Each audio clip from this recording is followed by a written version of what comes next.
Once you have a connection, you want to authenticate to the database. So you want to be able to lock that down. So if you set that up with, instead of trust, something like password, right, which is great, you have some sort of password, but that does it all in clear text. So when you make the connection, Postgres is going to say, okay, I need, hi Jim, I need a password for you.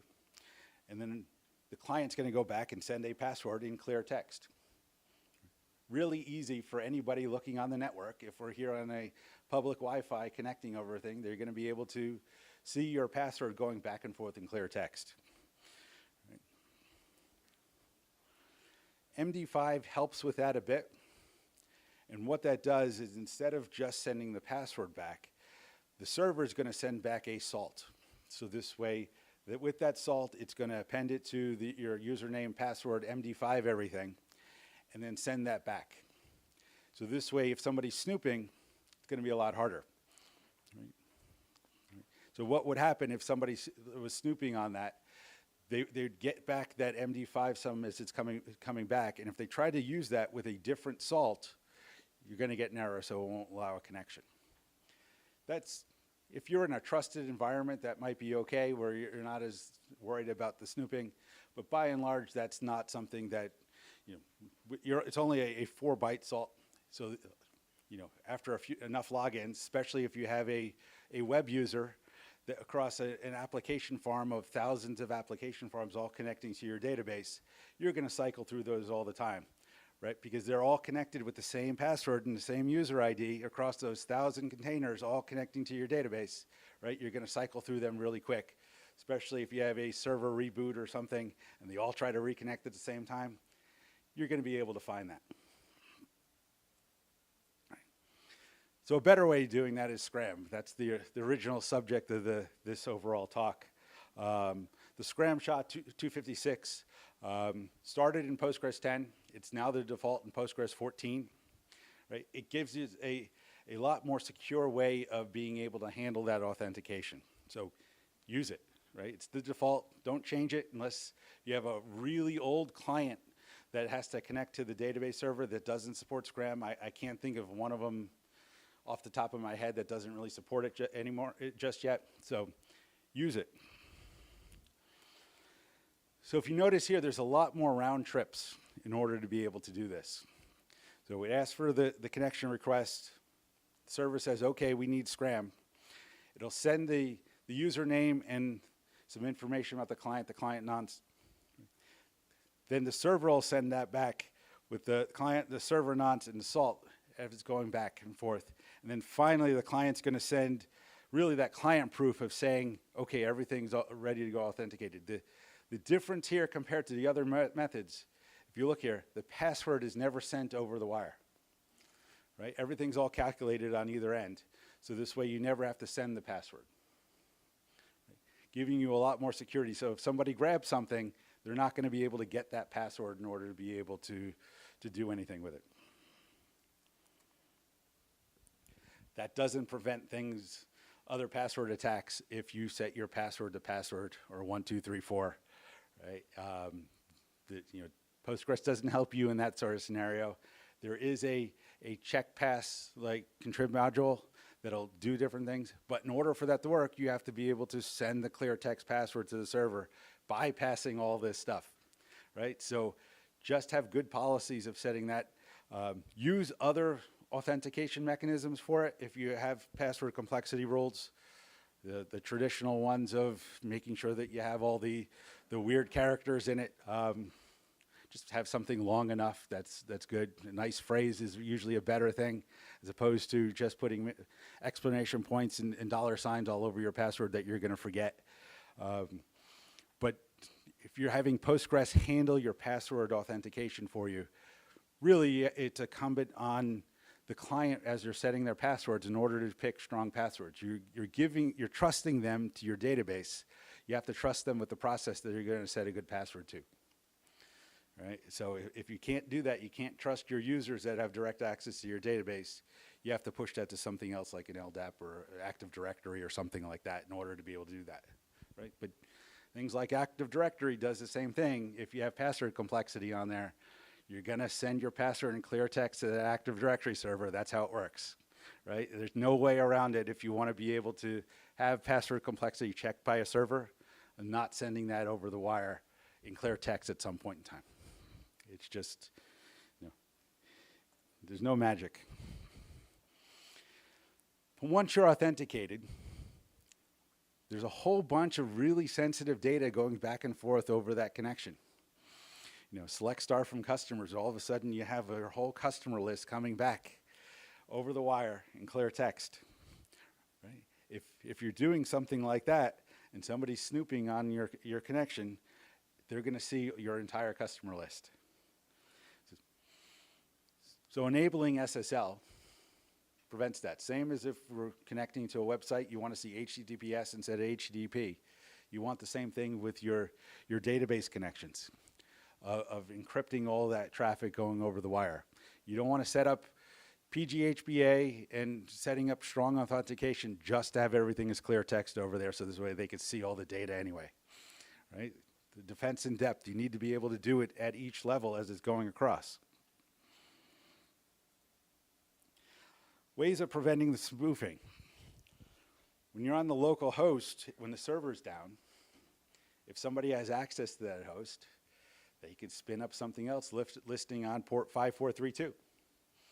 Right? There's a lot of really cool things that listen on the Postgres port.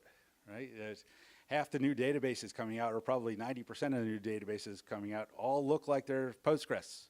It's very easy to set up something that looks like Postgres. And a lot of you who are running bigger installs are probably doing that right now with something like PG Bouncer or PG Pool. Right? There's poolers out there that do it. So if you wanted to set up something there to look like a Postgres server on your Postgres server when it's down, not that hard to do. So if you're there, somebody tries to send in to connect, says, oh, okay, I need a password, and then just send it in plain text. Got it, it's recording it, and all of a sudden it's collecting your passwords. That requires access to the host in order to be able to do that. So hopefully you have your database host locked down that somebody can't do that. But if somebody could SSH, port 5432 is not a root controlled port. They could go ahead and just spin something up. Can do network spoofing. Same thing if you're able to hijack the URL, something like that, the domain name. Being able to get that so this way you're pointing at your network host running on port 5432. Maybe somebody has physical access to the router you're connected to. They could connect there and disconnect the uplink, and lo and behold, they could be able to get those packets and do various nefarious things. Right? I was talking to one of my colleagues, Alex Rubin, who's a MySQL guy, security guy.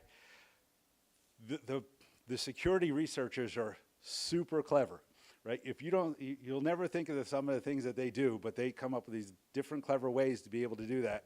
Like there's a number of different ways if you think you have it controlled, right? They'll find ways to do it. Simple thing is pass-through, right? Like I said, a lot of you are using pass-throughs today with PG Bouncer and PG Pool. Those are things that you want to be able to pass through for things like connection pooling. Right? But those are transparent to the application as it should be, as things are connecting through. If somebody has access to that network path as you're going through everything and drops in a proxy there, looking like it could pass all the right commands down into the server, return it back, and be able to capture everything along the way, or even send additional queries. Right? You might not ask for the user table or the sales table, but lo and behold, that proxy could and run it as permissions of you that you just authenticated as. Right? So without having SSL properly set up, you're vulnerable to all these different things that could possibly happen. The default for Postgres, unfortunately, is prefer. So Postgres is going to try to connect as SSL. If the server is not ready for it, it's like, okay, we'll just try to connect as non-SSL. Right? That's the default if you just try to set up your your database connection with libpq or the JDBC driver or whatnot. It's just going to try to, okay, let's do SSL if we can.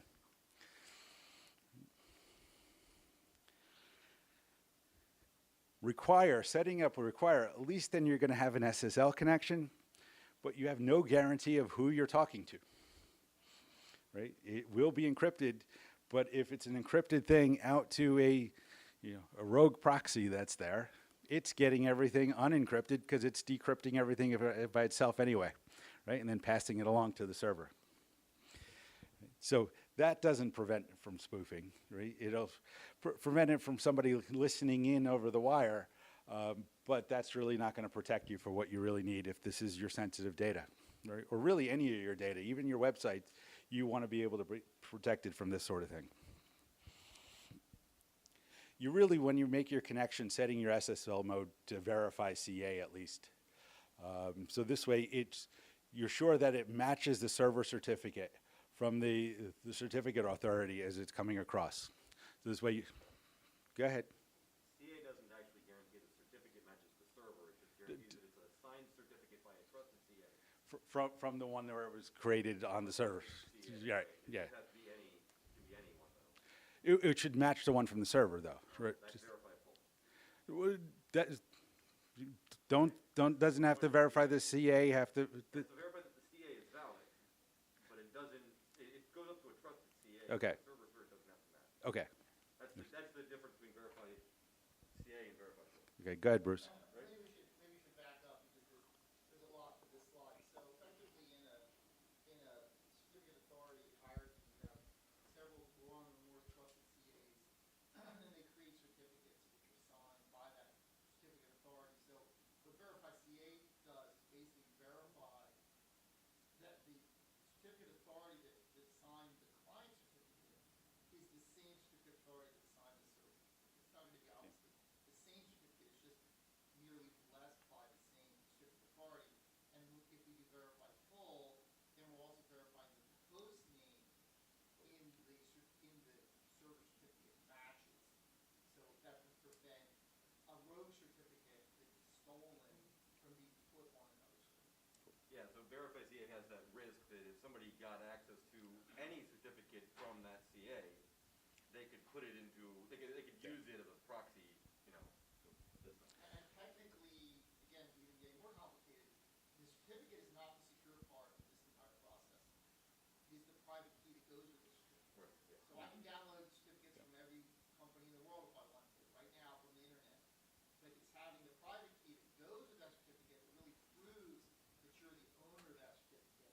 That gets glossed over a little bit, but I think sometimes it's good to talk about because you think certificate, oh, I shouldn't be showing people. You show your certificate all the time if you're running that certificate. So what makes the verify CA different than the verify full? The verify CA only checks that the certificate presented by the server is signed by a CA that the client trusts. But what he was saying about the It does private not. key. It does, well, okay, so private keys and certificates are okay, yeah, philosophical, right? So, Hey, you got this. Confuse that. Sorry. So yeah, don't stress about the private key versus certificate distinction for this particular talk, right? For this aspect, right?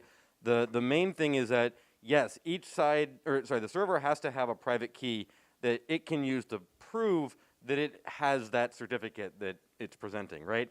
But at the end of the day, the issue with verify CA is that any certificate signed through any chain by a trusted CA on the client, right? So it goes both ways. So you have the client side that has a certificate authority that it trusts, right?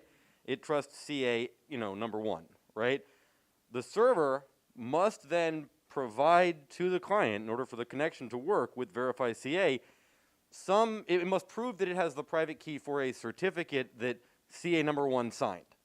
Okay, it could be, if CA number one signs 10,000 certificates, any of those certificates would be accepted by verify CA. Okay, that's the unfortunate part about only looking to see that the certificate that the server presented is signed by a trusted CA. right? What you really want in order to be secure, and it's probably the next slide, is verify full. Because when you have verify full, the client is actually going to look at the certificate and say, okay, it's signed by a trusted CA, that, a CA that the client trusts, and the host name in the certificate, right, the actual name, it's called the CN, the common name, in the certificate matches what the client is attempting to connect to, right? So the client takes a host name, abc.com, and resolves that to an IP address and connects to the IP, right? But it doesn't know whether that server is abc.com or not, right? If that server with verify full presents an abc.com, right, then everything's fine, right? And it's signed by a trusted CA. But if that server, said xyz.com certificate, verify CA would allow it as long as that certificate is still signed by the CA, but verify full wouldn't. So with verify full, you really know that you're talking to the server that you intended to. Yeah. So what's the use case for this over verify full? Oh. Security, other than it's harder to. I mean, Some infrastructures have multiple host name mapping to the same host. Wildcard. So wildcard, right? but you can do that with a wildcard certificate too. So you'd have to have, some, you may be connected to multiple names for that single host, therefore the certificate that's stored in the database directory may be one of those names, but not the others. Yeah, I mean, these days I would argue that thanks to subject alt names and wildcard certificates and whatnot, you really shouldn't use verify CA, frankly, today. Historically, yeah, there were more reasons because subject alt name wasn't as well supported, and you couldn't have wildcards weren't very well supported, yada yada yada. But these days, I would strongly recommend using verify full and doing that on both sides too. One of the things that's we're talking about here, this is the client verifying the server is who they claim they are, but you really want the other direction too. And you have similar options on the server side for saying, okay, what kind of certificate does the client have to present, right? Could it be any certificate that is signed by a CA, or does it have to be a particular, have a particular common name, right? And that's, so you really want to verify as much as possible when we're talking about these things. So don't trust anything this is going away, right? This is one of the non's going away. I don't think verify CA is going away, although I would argue that we should probably rip it out if you want my. It gets a little bit more complicated when you mix in high availability with failovers and like replication. If you want to do disaster recovery out to a different site somewhere where you're adding those things in, right? So that's verify CA gives you a lot of security. Like as Stephen said, it doesn't give you everything, right? But if that certificate or authority is just designated for, let's say, your database hosts, right? Where if you're running your own CA for that, you could be reasonably sure that it's a certificate that you trust and not just a general one you get off the internet somewhere, right? So it's about balance and security. It's like, yes, from a security standpoint, you do want to do full, and then maybe you're switching host names when you're failing over and doing all that stuff, but it adds, when you're doing failovers, right, you're cared about availability as that things are coming across. So it adds some complexity to it as you're thinking through this stuff. But, have at least verify CA, right? It's like if you verify full, but test your failovers and high availability of how that's all going to work. So channel binding, going back to Scram, we talked about through the authentication. What this does is now proving to the client that with channel binding, proving to the client that the server is who they say they are as you're authenticating. Right, so doing the normal things of not passing that password back and forth, of getting back that client proof to the server, but then the server is going to send back a server proof to the client in order to be able to prove that you're connecting to the right place that you're authenticating to. Did I get that right, Bruce? Okay. Yeah, same, sorry. That's okay. Right. Right. But compare that to the previous Scram slides. There's one other trip back to the client of that channel binding of the server saying, doing a server proof of saying, I'm connecting, I am who I say I am.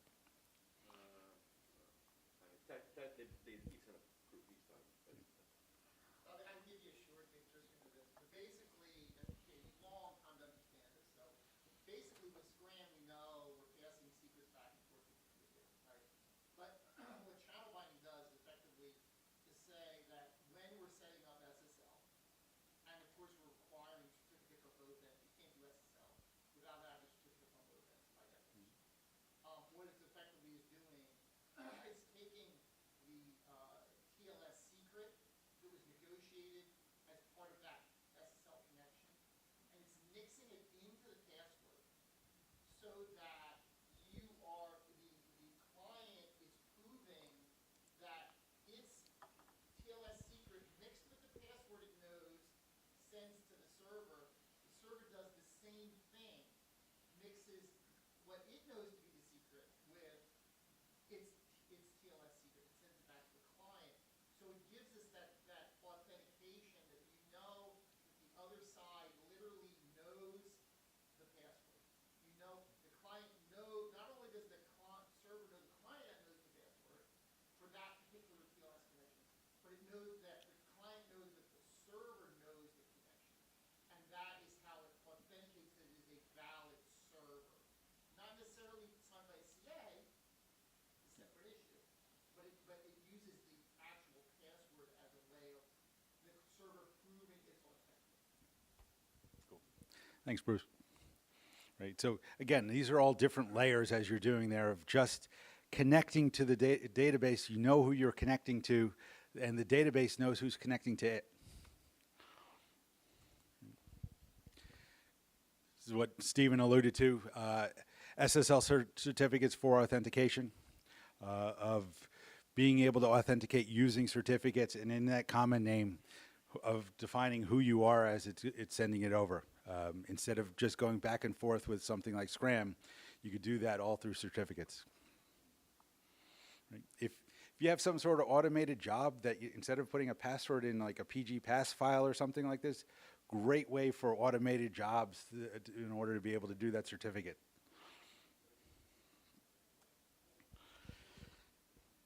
This is an Enigma device. Cool. So this is more preventing the theft of once you've actually saved data into the database, how do you make sure that if somebody gets a hold of those volumes, it's stored somewhere physically. If they got that, how do you make sure that if they walked away with it, all of a sudden they have all your data, bypassing everything you put in place? Or somebody walks off with a backup. Disk volume encryption is a simple way to do it. Whether you're using Lux or something like that in order to be able to encrypt the entire volume. There's lots of tools out there to be able to just encrypt the volume. This way, if they walk away with the volume without the keys, don't store the keys right there on the same machine with it. This way, it's, you know, they can walk away with the encrypted volume and the keys are there unencrypted and away you go. So yet, key management becomes a key important part of this. Can do in column encryption. Right? If you want to be able to encrypt that password number, right? Postgres has tools to do that with PG crypto and things like that. But how you have, that's a trade-off too when you're doing that. If you're encrypting the column, now how are you going to index that? If you want to be able to search by something like that, it becomes more of a challenge as you're doing that. Right? So yes, you kind of want to have that encryption. Everybody wants to have that encryption, but it becomes more of a, a challenge of performance versus the security. Sometimes you do need the security on individual columns. There's a difference there between hashing that versus encrypting it. If hashing it's a one way, so this way it's, passwords are a good example of that. You just want to verify it. Versus you need that data again sometime. With that credit card number, you're going to need to be able to look that up and process their next transaction as it's coming through. So you need to be able to unencrypt that. More than likely, you're not searching by a credit card number. It's usually something like the last 4 digits in order to be able to find the right record. You're not looking by the whole number, right, of pulling it out of there. If you are, you probably designed your application wrong. when you're looking for that. This is data that you want to be able to use, not search by. But alluded to, where do you store that key? You can store it on the server. It does, if it's on a separate volume or something along those lines, if that has its own security around that, that does give you some protection. But if they walk away with the server, they have everything. But you're sending that decrypted data over the wire. You can store it on an intermediate server as you're connecting, as you're passing through. There are some third-party applications that do this, that layer over top of Postgres and adds that layer of security. Where you're going to get into clear text, it'll handle the encryption as it's going back and forth from the database. So this way, what's stored in the database is encrypted values. It's handling that key, so it's separate from the database. If somebody walks away with your database server, they got a bunch of garbage that is going to be hopefully impossible for them to crack. Can do it on the client. So this way, what's coming back is that it's sending the key to the server and then getting back unencrypted stuff over the wire. Right, so you can send it and say, hey, decrypt this for me with this key. That's one way of doing it. It's from an application developer standpoint that I see lots of web app developers doing something like this. It's not necessarily the most secure way of doing that because then you're distributing that key to all your application servers, right? Can have it, it really prevents things from DBAs and everything digging into that server data. Can use hardware theft, a client hardware device in order to be able to store that there. So this way you could put one of them on each of your servers. Cloud world, that doesn't really work, where you could plug things in or even container worlds that become harder. There are key management services out there in order to be able to do this, in order to be able to even audit whenever something grabs that key. There are things like that that make that a lot simpler. There's a number of them out there in order for key management if you want to do it on the client side and have them be able to pull the key from that service and be able to get it, pull it down. Right. So the other thing when I'm kind of thinking through on the encryption, you want to encrypt that data, your data directory, but you also want to worry about your logs. Postgres is very chatty to its logs. So things like alter password, alter user and resetting your password. If you have a typo in there, it's going to end up in your log, right? Or if you're logging all your statements, you're auditing everything, it's going to end up in your logs.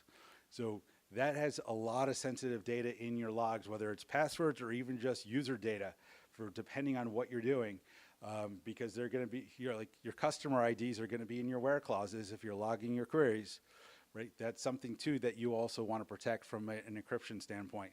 So if you're encrypting your data volumes and you're keeping your logs somewhere else, you want to encrypt those too, right? Right. So when you're thinking about it, of just the various different layers of, if somebody has access to this, like how could they get data they're not supposed to? You want to do it at all those levels as it's coming across. But thank you, Bruce, for the slides. Thank you, Bruce and Stephen, for helping out with some questions. Appreciate it. Unfortunately, I couldn't go as deep on Scram as Jonathan would have. He does do that talk pretty regularly, so if you attend another Postgres event, I'm sure you'll have an opportunity to see the deep dive on Scram. But thank you, everybody.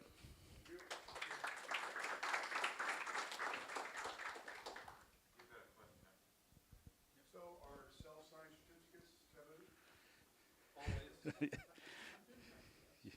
Yeah. I mean, always. Yeah, if you want to play, understand the process on your laptop, right? That's cool. Go ahead, Bruce. I'm confused. Self-signed certificates are bad, as in what? Oh, you mean, because if you're creating your own certificate authority, that's a self-signed certificate. Well, you don't. I mean, yeah, self-signed is a root CA, right? All root Right. CAs are their own are self-signed. Right, but my point is that I don't recommend you use a public CA, probably for your database. Maybe you use a public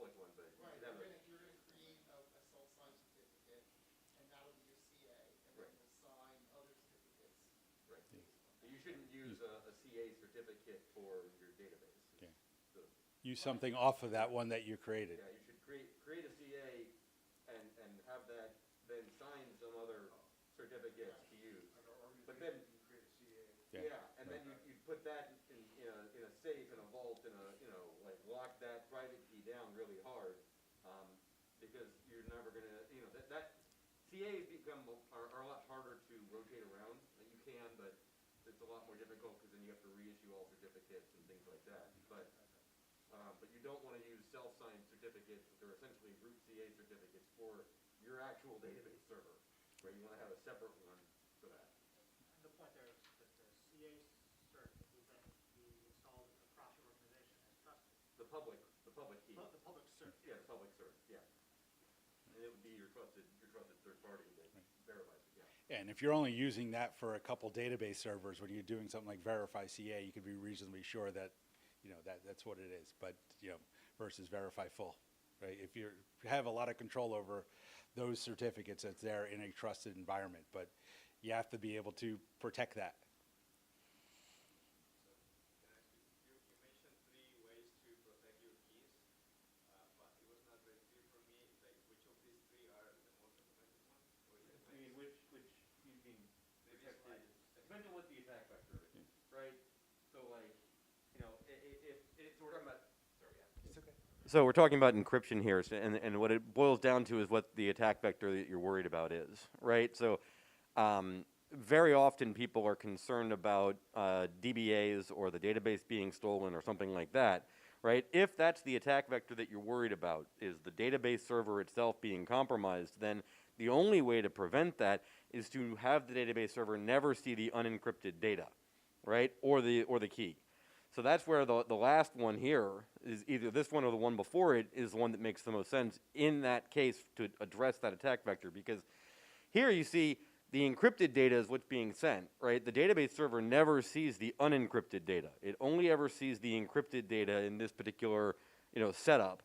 And the database client is what's going to actually take that encrypted data and decrypt it, in this case using a hardware token, but it could also just be a key that's installed on that client system, right? Now, I would argue that's typically your best answer, because at the end of the day, the client system is going to see the unencrypted data somehow. It has to, right?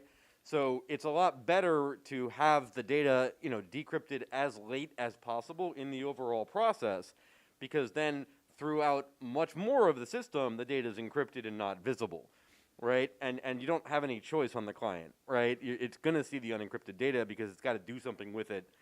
I mean, unless it's just an intermediate proxy, right? I mean, you can imagine that you could theoretically have some JavaScript code that's running, and then there's a web server, and then there's a database server, and if you can get it to the point where only the JavaScript on the client side knows the key and does the decryption, great, right? That's fantastic.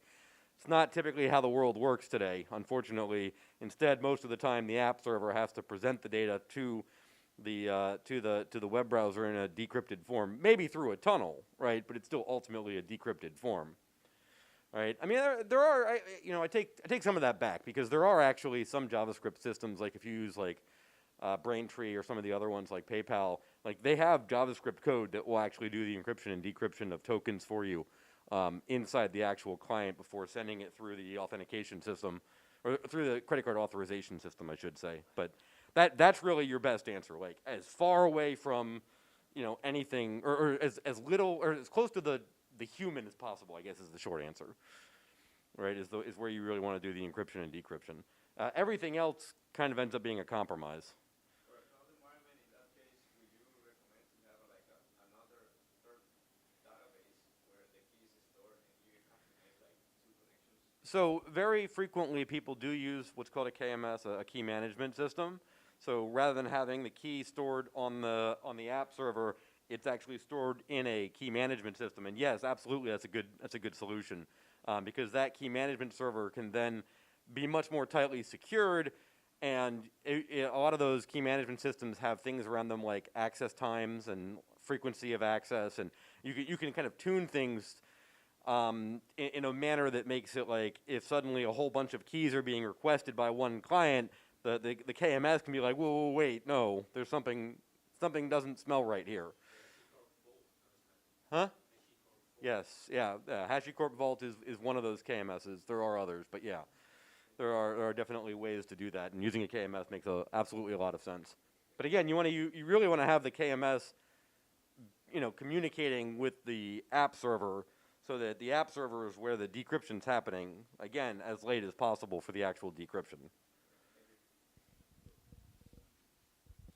Any other questions? Cool. Well, thanks, everybody.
It works.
Okay, hello everyone. Great to be here. My name is Bruce Momgen. It's my second talk of the conference. My 8th conference since COVID, so hey. Yeah, I got one coming up, Brazil next month, and then Israel, Germany, and New York. New York. Yeah, New York. So New York at the end of September, so something to look forward to. What's in New York, Bruce? What's in New York? The conference, what? What conference? All right, go on. All right. What are the dates? Somebody. September. September 21st, 22nd. It's I can double check, but it's PGConf NYC. I think it's 22, 23, isn't it? Oh, that's the actual Postgres conference. 22, 23. 22, 23. Dedicated Postgres conference. Yep, PGConf NYC. And I'll be there. My wife will be there. And a lot of other Postgres people will be there. How many people are going to be there? Let's see. All right, cool. All right. So maybe we'll get a couple more.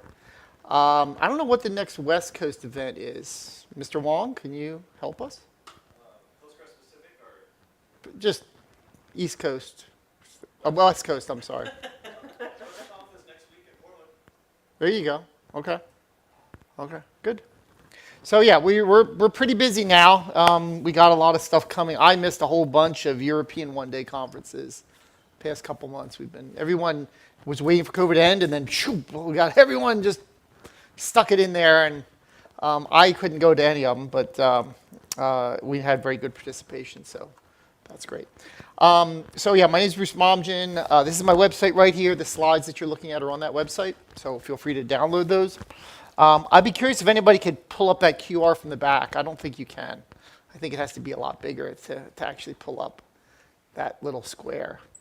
Steven, you should be good. Anyway, I've been with Postgres since 1996, with EDB since 2006. My primary job is actually to work with the community, and I like doing that. And then I spend a little bit of time on EDB stuff like customers and strategy and all that fun stuff. But today we're here to talk about Postgres 15. This has been in development since July of last year. We closed development sometime in around April of this year. I wrote the release notes and put them online. I'll have a link to those release notes in a minute so you can see exactly what's going on. But we're looking at about 180 features. And I picked just the top, the top 7 that I think are the most important. And I'll give you some background of why I think they're important, some of the history of how we developed them. And then I'll obviously take your questions whenever. Just feel free to ask them. But there's a lot kind of packed in here. There isn't one. This is generally a problem with Postgres, or a blessing. We're not a single trick focused group. We have a distributed team all over the globe, and they're all focused on different things. So the things that people focus in Asia are different things in Europe and Latin America, and different countries have different focuses, different companies have different focuses. So there isn't like a one thing always usually that distinguishes a release. It's basically a set of either initial features or a set of enhancements to existing features. And because you're putting them out once a year, you get major momentum even in a couple of years. Somebody, in fact, I see the gentleman here asked a question about, well, I use foreign data wrappers in Postgres 9 something. Have they improved since in 14? And we're all like, we had the panel discussion, everyone, and we're all laugh like, oh, that's pretty funny, because it's like night and day. He was saying it was too slow in 9, 9.4, 9.6, whatever he was running. And we're like, wow, it's like night and day. Like what we have today for foreign data wrappers is, vastly improved over what we had before. So instead of being a big bang every 3 to 5 years, it's this basically cadence that comes. Probably the big. Any questions first? Okay. Probably the big feature here, the most visible one is merge. I don't know how many of you have heard of merge. It's an SQL standard command. It's designed effectively to allow you to take data from one table and merge it. Hey, see that word there? Merge it into another table. Okay. So imagine you have a batch job and you want to take a new data and you want to merge it into the existing, stock data that you have. Maybe it's a data warehouse. Use the merge command, and it basically kind of merges that data into the new, into your existing data. This has been often requested. It's been in development. Gee, wait, it must be, I want to say 7, 8 years. And there's a reason why it was 7 or 8 years, because as we started to look at it, and I think we started to look at it about 10 years ago, I'm thinking back to some PGCon talks that I heard in Ottawa. We started to look at the semantics of the merge command as defined by the SQL standard, which we would have to follow if we called it merge, right? If we called it something else, we don't have to follow that standard. But if we call it merge, we have to follow the SQL standard. And there were some odd behaviors in how the merge command operated that we didn't really like. We thought it was suboptimal. It wasn't as clean. There was these cases where the operation could actually abort with unpredictably. And we just kind of looked at it and we're like, we understand the SQL standard has that, but this is really not the feature we want to give to our user base. So we started to look at Upsert, which I think MySQL had, and a couple other databases had this concept of doing an insert and then an update, which you can imagine is kind of like a merge, right?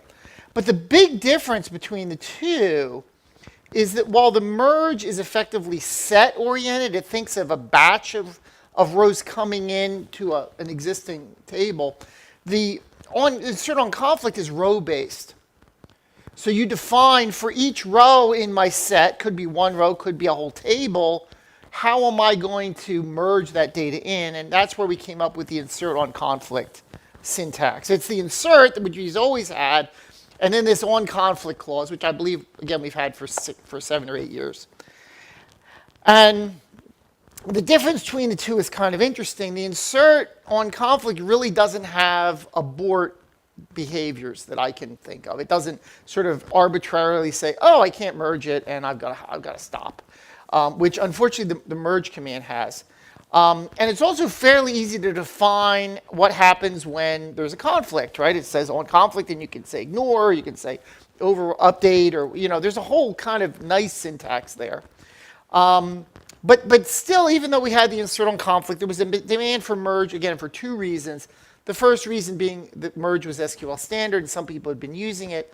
But there are actually 3, there's another reason, and that is that the merge command is join oriented, okay?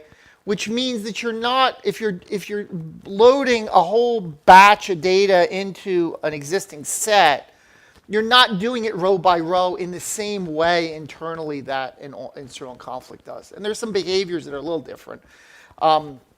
So when you start to see what merge does, it is a join-oriented operation. You basically perform a join between the original data and the one data you want to merge, and then you kind of bring it in. Very different in behavior than the insert on conflict, which is basically just taking, okay, I got a pack of rows, let me just bring them in one by one, right? So it is a little different. The other issue also is that the insert on conflict would require some kind of unique index. So you need a unique index to perform insert on conflict, and most people didn't have trouble with that because, again, they were merging data, wasn't a problem, but it is a limitation, and there are some cases where you'd want to merge data in not necessarily because of a unique index. Again, when you're thinking of row-oriented, it makes perfect sense that you would require a unique index. But if you think of set-oriented, there could be cases where you'd want to join in data that may not have a conflict, and you still want to join it. So you basically join the data together, and then you define how it comes in. But again, one of the weird behaviors of merge, if there's concurrent activity on that table while you're merging, you can get a failure. And that's what I was talking about, the idea of unpredictable aborts or unpredictable failures of the query, which nobody likes. But again, because the way the merge is set oriented, you get that behavior. Let's look at some examples because I'm talking too much. So here we have a table called test. I've got two columns, X and Y. I get an A for creativity there. And then I insert the numbers 1, 3, and 5. So 3 odd numbers, okay? And then I'm going to show you the insert on conflict syntax where effectively we're now inserting 1, 2, 3, 4, 5, 6. So as you can see, the 1, the 3, and the 5 are going to conflict, right? And the 2 and the 4 and the 6 are not going to conflict, right? It's pretty easy. And you see the unique index requirement right away. You get an error right here because there's no index to conflict on, right? So it just says there's no unique or exclusion constraint matching the on conflict specification. We can't do it, okay? So it's just going to fail. Then we create a unique index on the first column, X, okay? And then we do it again. And we say insert into test values 1, 2, 3, 4, 5, 6. And if there's a conflict, we want you to update the second column to true. We don't care about, we're not going to insert the actual, we're going to insert the value, but we're also going to, if we have a conflict, we're not going to make 2 versions of that row, because we can't, because we have a unique index. So our alternate behavior, this is not merge, this is what we've already had on conflict. We're going to basically just set the Y field to true. And you can see the results right down here. For 1, for 3, for 5, we have not added another 1 and 3 and 5 here for the insert. We've merely set the second column to true. The nulls, which you see here, are there because we effectively have not changed those. Remember, we didn't specify the Y column, so therefore you don't have a field there. You just have a null. Okay. Those of you who were in my null talk yesterday know exactly what I'm talking about because when you don't specify a column in the field, then it just kind of it makes it null. Okay. Any questions? Okay. Great. Okay. Let's look at merge. So we just delete what's in the table again. We put 1, 3, 5 in again. Okay, and now we're going to use the merge command. You can see how it's quite a bit different. We start with the word merge, not with the word insert. So it's a new command completely. We name our table test. So I should probably use my little pointer here, right? And then we're going to do 1 through 2, 3, 4, 5, 6. But then I actually have to use a values clause here.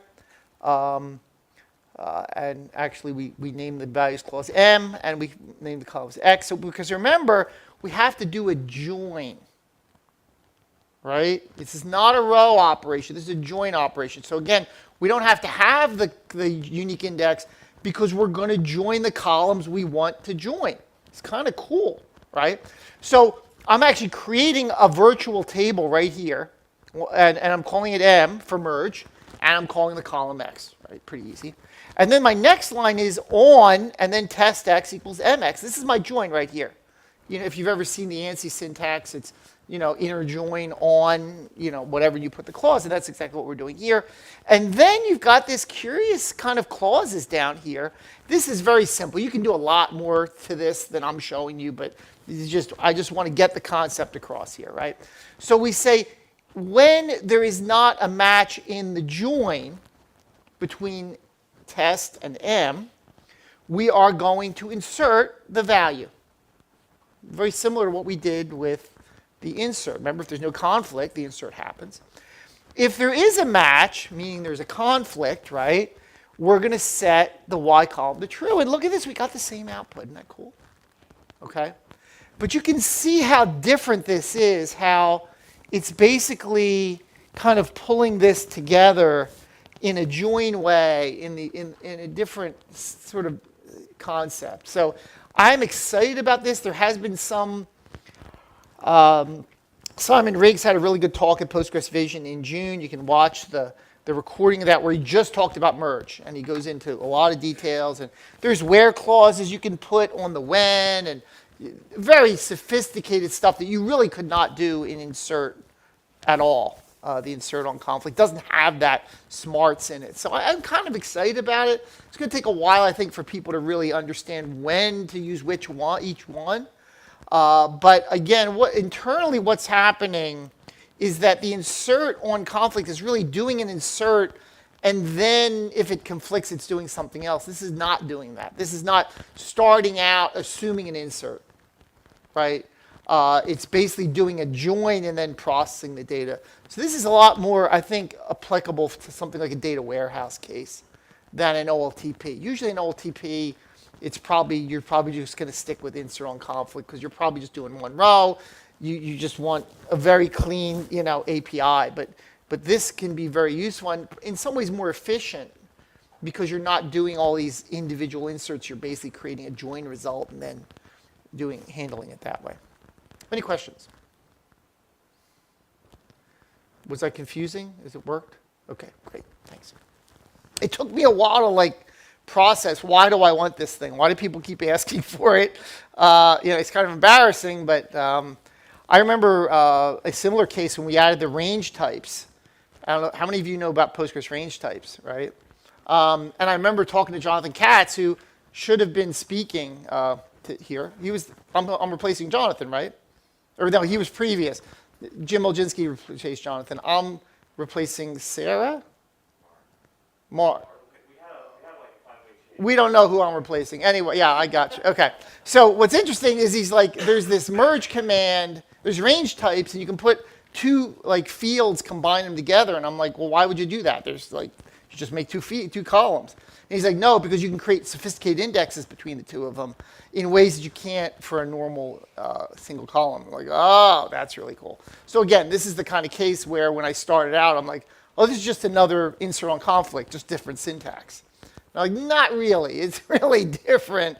And it's going to take a while, I think, for people to understand when to use this and when to use the other. And our documentation is pretty good on that, but I'm always open to improving that and stuff. And I'm always looking for doc improvements. So it seems to be my thing for a while. OK, second, SQL JSON functions. This is something, thankfully, we've been at this JSON thing for at least 10 years now. Started with standard JSON and then JSON-B and the gist indexes and the gin indexes and then the SQL standard syntax, which is what we're doing here. And then we just keep enhancing this thing to the point where the SQL Standards Committee liked what we did so much that they made an SQL standard for JSON. And this is us kind of adding that to some extent. So we've added a whole bunch of new SQL functions that make it cleaner to do JSON in SQL. I don't know how many of you have done JSON in SQL. I have some talks about it. But the API between SQL and JSON is not always super clean. In the early years, it was a lot of very sophisticated function syntax, and you'd have to put special stuff in quotes. It was just kind of awkward. It didn't read real cleanly. So one of the ideas here the SQL Standards Committee came up with is more of a clean design for doing JSON and making it look a little more like SQL, right? So we now have JSON scalars, the ability to create JSON scalars and objects and arrays, sort of using a standard syntax instead of using a function call that has like a weird syntax to it. We have now a test of the type of a JSON value, the existence of certain paths in JSON values. We can apply JSON paths, and probably the last one is most interesting. You can take a JSON document and then make it a table with columns and rows, right? Which is kind of crazy, but you can understand why that would be really useful. If you're interested more in this, Oleg Bertunov had a good talk in June at the Russian conference, but I think he also did it. No, I think he did it at Vision as well. So if you want, look for Oleg Bertunov. The Russians have been pretty instrumental in a lot of this JSON work and the non-traditional data types in general, and they continue to provide great solutions in that area for us. Okay, any questions there? Okay, logical replication. Again, I remember I said earlier that we don't really have one huge feature. A lot of times, it's a lot of incremental improvements, and because they're coming out every year, it's not so bad because you only have to wait a year or two and you get a really, really cool feature. Logical replication, again, we've had 10 plus years, and we continue to refine it. Very similar to the way we continue to refine partitioning and, as I said, foreign data wrappers and JSON. There's a lot of this get the initial feature in and then continue to enhance it as we go. Frankly, commercial companies, commercial databases have a tendency to plop a big feature and then stop. You see that a lot. Or they may plop a big feature and then maybe they'll improve it once and then it's just kind of stagnant. Because we're an open source project, there's a lot more dynamism. That's why PSQL is so cool, because every year it seems to get some new thing that it does. And logical replication is no exception.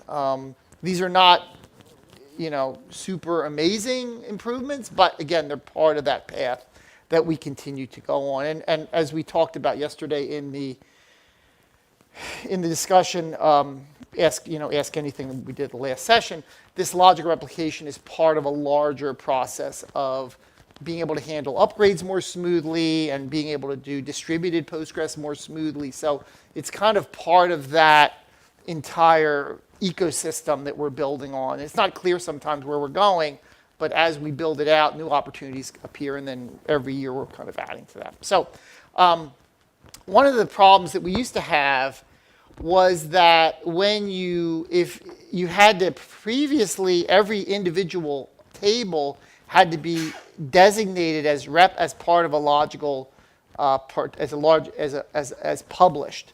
So you'd have to publish this table and then this table and then this table, right?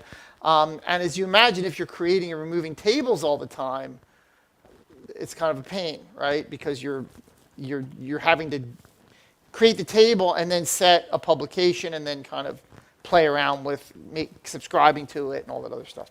So one of the cool things I think in this release is you can now publish an entire schema and then also say any future tables also will get published.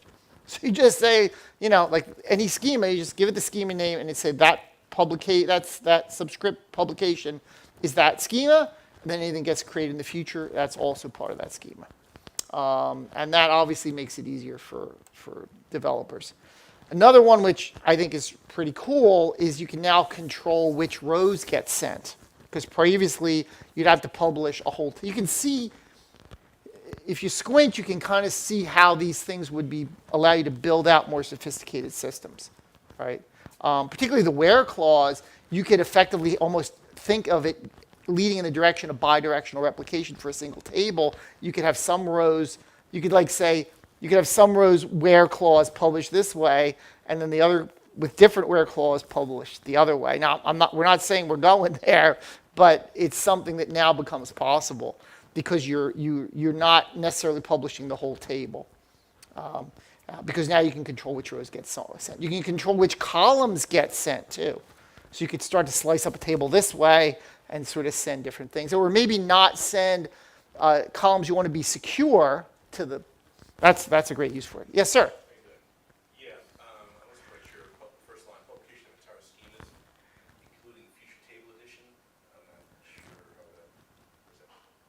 I'm sorry? The first line, publication of Yeah. entire schemas, How that would work? including future table additions. Right. I'm not sure what is that. What do I mean by that? So a schema, yeah, this is maybe confusing. The relational systems use the word schema in two ways, okay? In one sense, a schema is the layout of a table. Okay, so you say, when I say create table X, call table test, X integer, Y integer, X and Y are the schema of the table, right? But relational systems also have the concept of schemas as collections of tables. They're called schemas. And we have a public schema by default in Postgres, and by default things will be created in that public schema. In fact, I have a blog entry. There's my URL. There's like 650 blogs, and one of them is called schema, cluster, because we use the word schema two ways, and we use the word cluster two ways, and it's very confusing. But that's the terminology, unfortunately, we have. When I'm saying publish an entire schema, I'm basically saying if we have a public schema as being a collection of all the tables that we've defined in that database, we could just say, instead of having to mention each table for publication, we can just say, let's just publish the entire public schema to another server. And if somebody adds something to the public schema later, that new table will automatically get picked up as published to the other system. It is not a great, yeah, the terminology is not good. Also, there's a way for subscribers to skip specific transactions. So if there's a big data load or something you don't want to send over, you can actually specify, I believe it's a transaction ID, and it won't send it. There's some purpose for that. I'm not quite sure. Support for prepared transactions. Prepared transactions meaning you have like prepare and commit. If you've ever seen that system, that wasn't replicated before, it now is. Suppress replication of empty transactions. I didn't realize, I thought this was like stupid. I thought it was just fixing like somebody who does begin and commit, but no.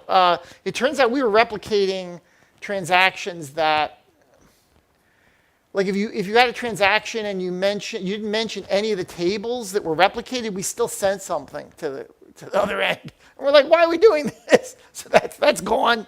And another one, if there's a replication error, you could potentially get subscribers to get into some kind of error loop because they're continuing to try and apply that. So now you can error out of that particular problem, right?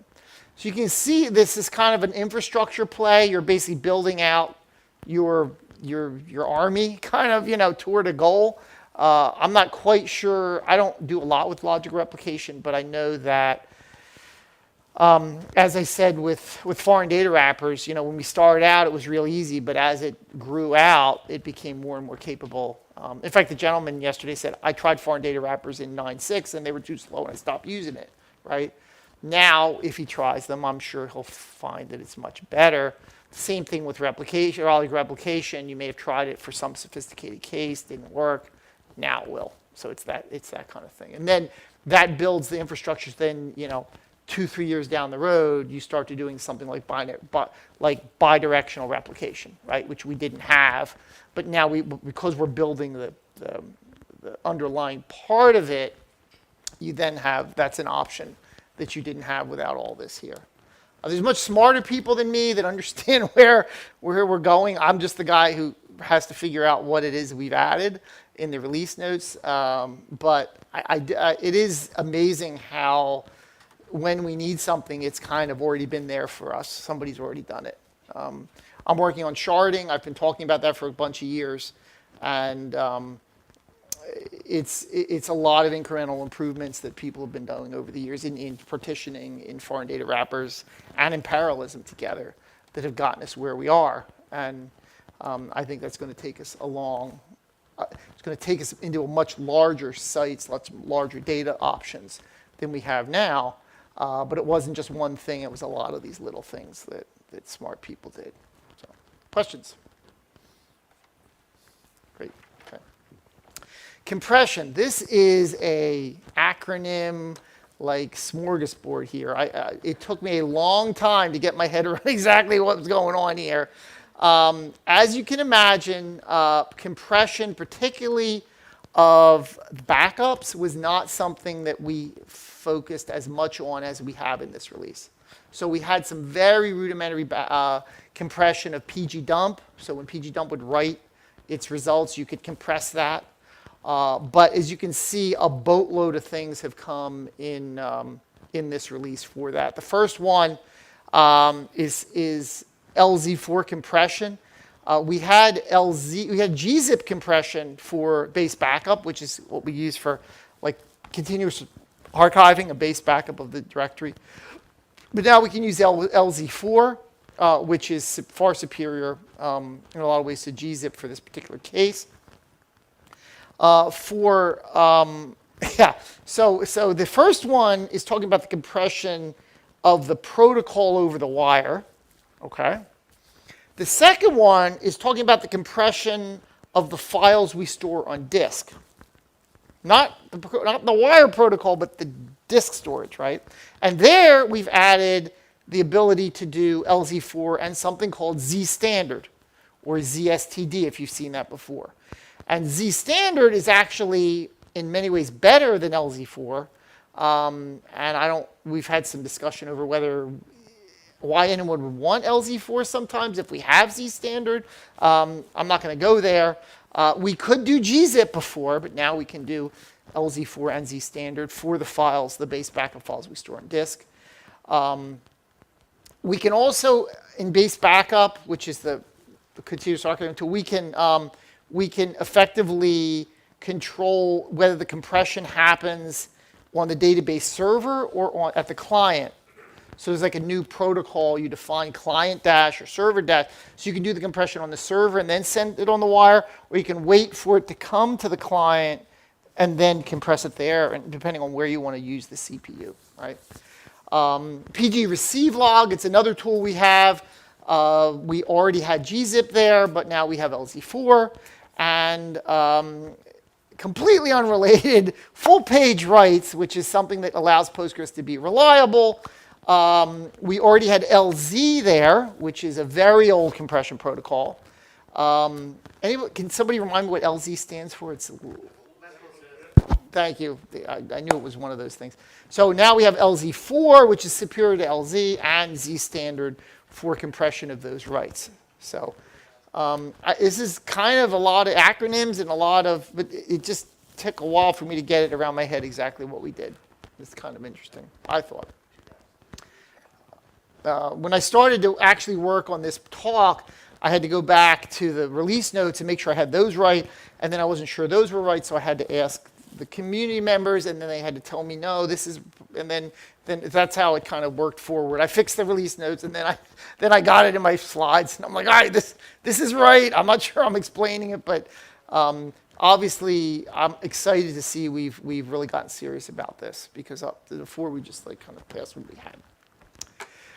Granular permissions, I don't know what that B is there. I'm going to have to fix that. Excuse me about that.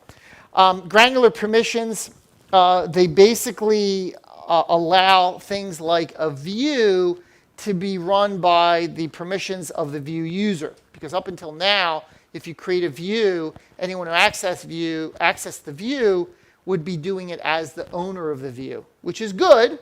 It's like an escalation. You give people permission by creating a view, and even if they don't have permission on the table, if they have permission on the view, they can view the data. But some people wanted the ability not to have that happen. No problem. We allowed that. You can grant control to change server-side variables. That's kind of interesting. And we've added a new predefined role for checkpoint permission. I know, Stephen, in the previous talk, we talked about the idea of not using super user for everything, but giving people individual permissions, right? So instead of having users come into super user to do everything, you can say, I'm going to create an ordinary user who has checkpoint permission, or an ordinary user who has the ability to write to the file system, or an ordinary user that has a permission to view all tables, to do backups, right? And you then are segregating ordinary users with these special permissions, and you're not having to give the overall the overall permission to the person who's logging. It's really nice. Okay, another huge grab bag for me is memory. Any questions? We're good? Okay. Another huge grab bag for me is memory. We've gotten pretty serious about this. I thought this was something we really couldn't improve much on. I thought it was just kind of, it is what it is. We've done the best we can. But no, there's a bunch of things that we can do. First, we now, our sorting algorithm goes back to Knuth, right? The guy, who wrote all those computer science books. But the sort of best state of art has actually improved. Things are continuing to improve. So, for example, I didn't think sorts could really be improved, but it turned out that sometimes when we were spilling sorts to disk, when they were too big for work mem, we were doing it in a stupid way, just a way that was inefficient. So we improved that. We improved the performance and reduced memory of sorts that didn't spill the disk. So the ones that spill the disk are better, and the ones that don't spill the disk are actually better. Again, I didn't think we could do a lot. I thought this area was kind of just settled. You kind of have done the best you can. But it turns out that people continue to find things that actually improve it. And some of the numbers I saw were 20%. I was like, wow, that's, I'll take that any day. Another thing, this third item is actually one of the biggest in my mind. Very hard to understand the value. But since I've been with Postgres since, I guess, 96, I guess about 2002, 2003, we created something called server statistics, right? It actually has a new name now. What is it, Stephen? What's the new name? Cumulative, the server statistics are called cumulative statistics, or yeah, there's a new term. There's a new term in the docs. I guess that's why I know, because it's a docs issue.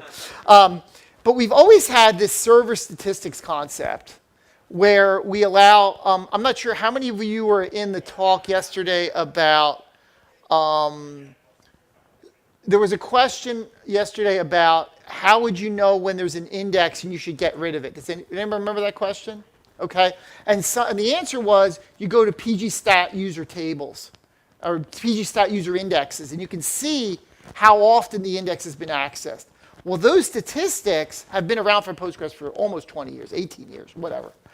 And the bizarre thing is that the infrastructure that we used to do that up until this release was effectively to have a statistics daemon that ran. If you've ever looked at your processes, you'll see a statistics daemon.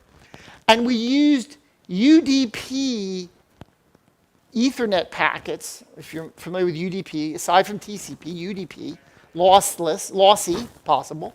We would send UDP packets to this collector. This collector would accumulate the statistics in its helper, and then it would write a file to the file system. And if somebody asked for pgstat all indexes or one of these, the back ends would read the file in the file system and then return you the result.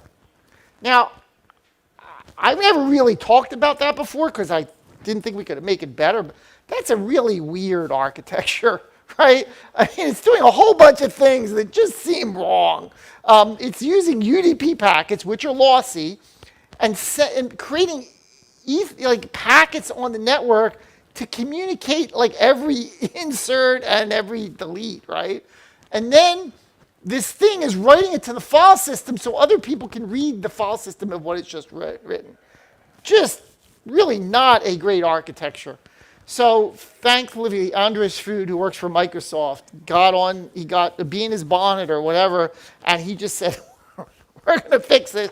And I remember the commits that came through for this thing were like, I don't know where this is going. Like, I think I know where it's going, but it's heady stuff. He's moving. Yeah, I mean, you can imagine this whole thing is being re-architected. And I'm seeing these patches that are humongous coming in. And I'm like, more power to him. Like, go, please fix this. And he did it. He started, I think, in I think he started in October and finished in like February. So it was like it was this long slog of just these massive commits. He's like, I'm going to rewrite this thing and make it memory based instead of network / file system based. But he had to restructure a whole bunch of stuff. God bless him, he did it. And now we don't have that wacky thing anymore. We basically have a runtime server statistics, which is in shared memory, which is where it should have been all along. There's no more UDP packets, and there's no more writing to the file system. So the data is more accurate. There's less network I/O. There's less file system I/O. Everything is much better. It's very hard to get excited for ordinary users to get excited about this, but as an architect person, yeah, I'm like, you know, it's sort of like you got a door and it's been like creaky and hard to open for like 10 years, and all of a sudden like a carpenter comes and actually fixes it, and like the next day you're like, oh my goodness, this door opens like normal. It's been 10 years. I wish I would have done this before, right? So anyway, that's how I feel about that one. Any questions about that rant? Okay. This is really interesting and kind of, I don't think it's controversial, but basically Postgres has various ways of doing in-memory operations like sorting and hashing and nested loop and so forth. What we found over time is that hashing is quite a bit more sensitive to memory and quite a bit better, let's say, than sorting. So if you spill to disk on a sort, you kind of can recover. It's not a huge problem because all the data is ordered, so you can do one group and then throw it away and then pull the next group out that you sorted and do it, whatever. You can't do that for hashing, because hashing requires you to look at all the buckets at once. So what we did in this release is we actually allow hashing by default to use twice as much memory, twice as much work mem as other operations. So we've kind of tilted, we've sort of put our hand on the scale for hashing and said we're willing to do twice as much, allocate twice as much memory to a hash, because hashes are in many ways faster and more sensitive to being spilled to disk than a sort would be. And we're going to see how that plays out, but I think initial results are that it's good. We added a multiplier for hash in 12.14, and in this release we're actually using it and saying, okay, now we're going to actually be more aggressive in giving hashes more memory. Difficult situation, you're having to judge which one's a better solution, but I think it's going to turn out well. I'm optimistic. And we also have new server variables. Again, to make memory more visible, you can now see how much memory is being used, by how much shared memory is being used, and how much huge pages are being used, which was sort of an opaque thing before. I think we had, in the docs, we had some like command you could run from the command line. Now these are SQL level. You can just query it and see right away, this is what I'm using. And that's going to be useful if you're sizing shared memory for a system, or if you're trying to allocate huge pages. In fact, you can oddly, before the server starts, you can actually start Postgres and ask for how much huge pages it would want without starting it. And then you can go allocate those huge pages and then go in. So that was a tricky thing. We allowed a server variable to be queried before the server started because we know the server would crash because there isn't enough huge pages, right? So you can kind of say, here's what you're going to need to pass. And then you can do that and then trying it again. So there's some usability stuff here. The seventh one, this is kind of interesting to me. And this is a fun one, so yeah, I always end with a fun one. It's not going to set the world on fire, but I think it's a great example of where we're focusing on usability. So as you may know, when we created the copy command, we had a header clause. You specify the header clause kind of in parentheses like that, right? And up until now, the only copy format that supported the header clause was CSV, or comma separated value, okay? Because CSV, by definition, has this concept of a header, right? So we kind of went along with that. But what we didn't have is that for any of the other formats. Like the text format, which we use very commonly, we just didn't have it. So here's an example of it being added. We basically create our table. Again, fantastic column names. Then we insert our two values, term paper and crossword puzzle. And you can see if I just do a copy to std out, I get just my normal output. But now, in non-CSV mode, in text mode, I can specify header, and I actually get the X and the Y to come out, right? Which wasn't true before. Now that might be just interesting, but it gets a little more interesting. For example, what I do now, if I copy my file to a temp file, and then I delete everything, and I try and load it in, I actually get an error. And the reason I get an error is because the X and the Y will not translate to integers, right? It's like you can't do that because X is an integer and Y is an integer. So if you dumped it out with header, you have to load it in with header. That's exactly what I've done here, right? But what gets more interesting is this one. If you effectively, if I rename one of the columns, so the column names don't match anymore. Now instead of being XY, it's XZ, and I try and copy it in, well, it actually works. And the reason it works is because I've just said header, but if I say header match, it will actually try and take these X and Ys and match them to column names. And if they don't match, I'll get an error. So the real value to me is it makes the whole copy operation less error prone. If you're loading it into the wrong table, if you're loading it, you somehow modified the table and you forgot, but from when you dumped it, right, you don't get this kind of surprise. So is it a huge feature? No. Is it something that I think is really cool and will make copy more useful and less likely to fail, less likely to surprise you?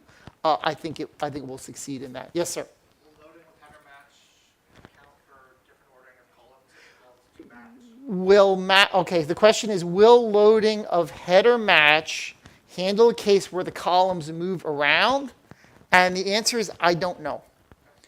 If somebody could test that, that would be great. And I had somebody.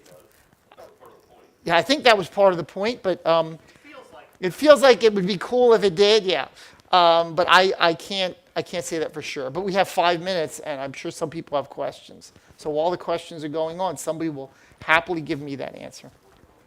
I can tell you as a speaker, not being comfortable not knowing the answer is like half of the battle. Like, I don't know. Somebody's going to find it for me, though. And usually if I have Magnus Hagender here, I make him do the legwork, but he's not here right now. So,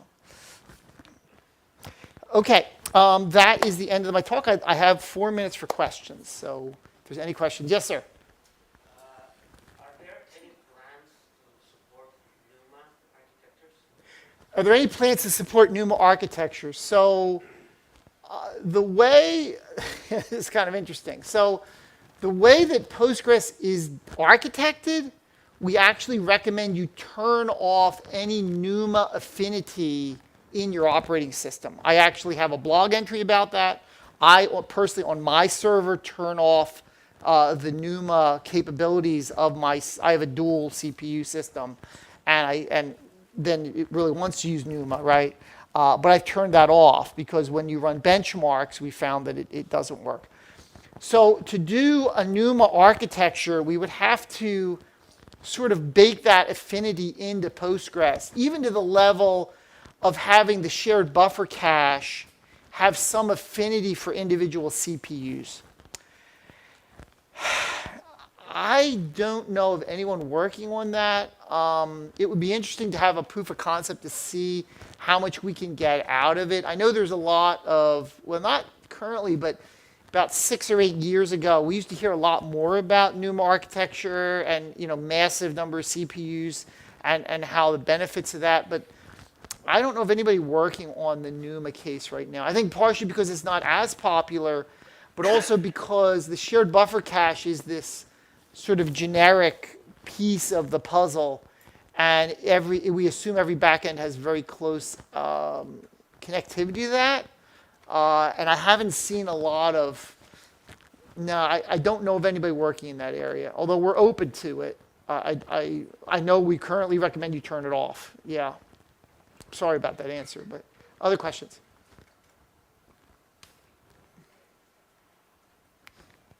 Well, great.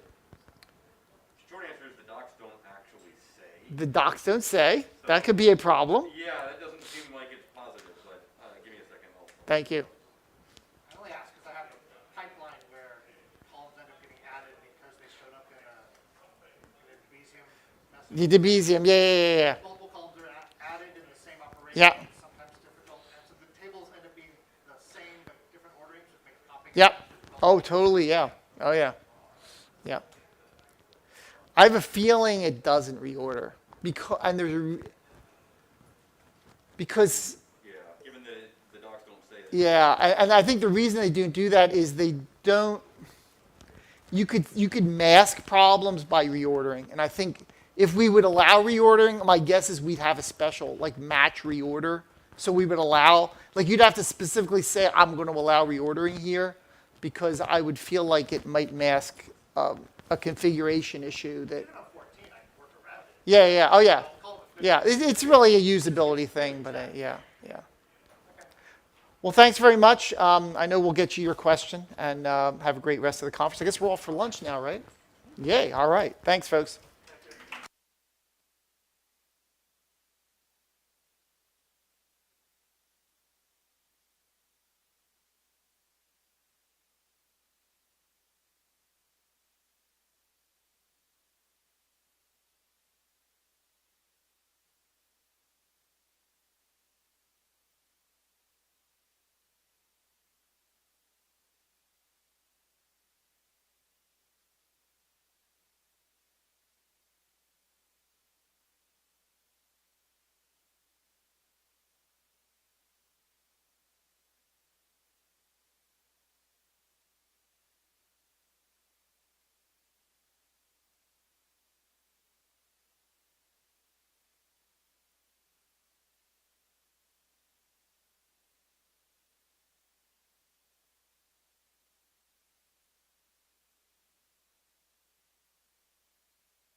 coming from Newport Beach. We have no audio.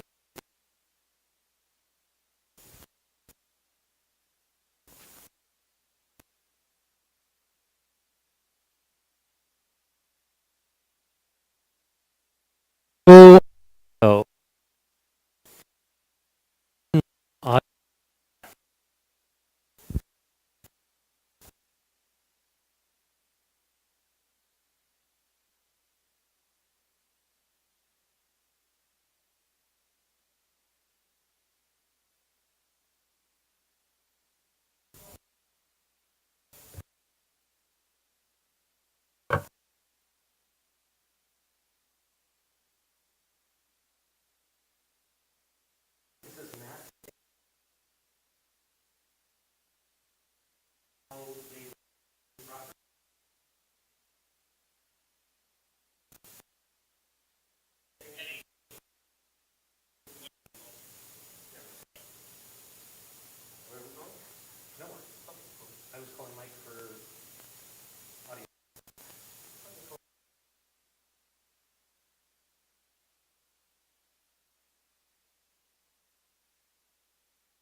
Check, check.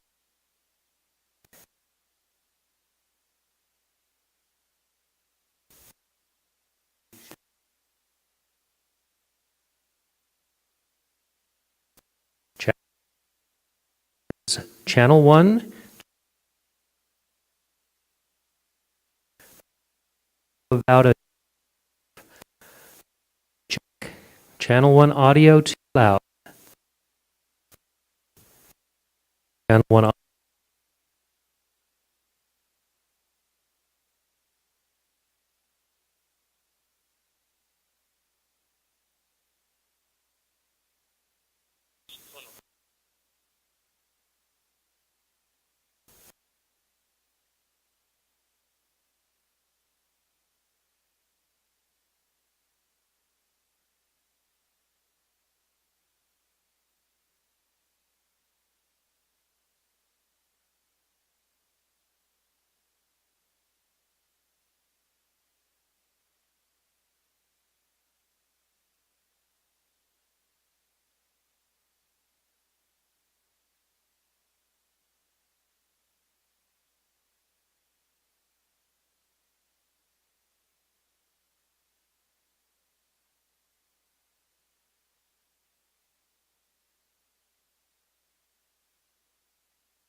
both hot. Please turn down the master room audio.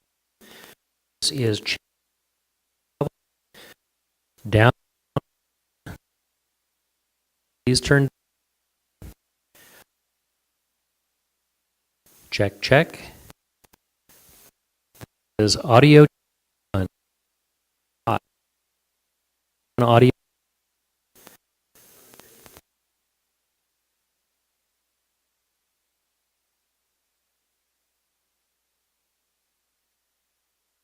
Needed.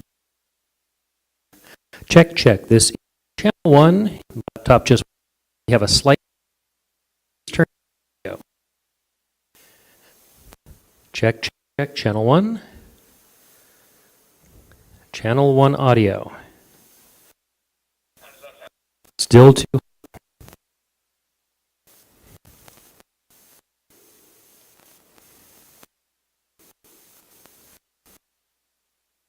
Check. Not hearing. It is still loud.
Check. Hello. Yeah, that works. Good. Awesome.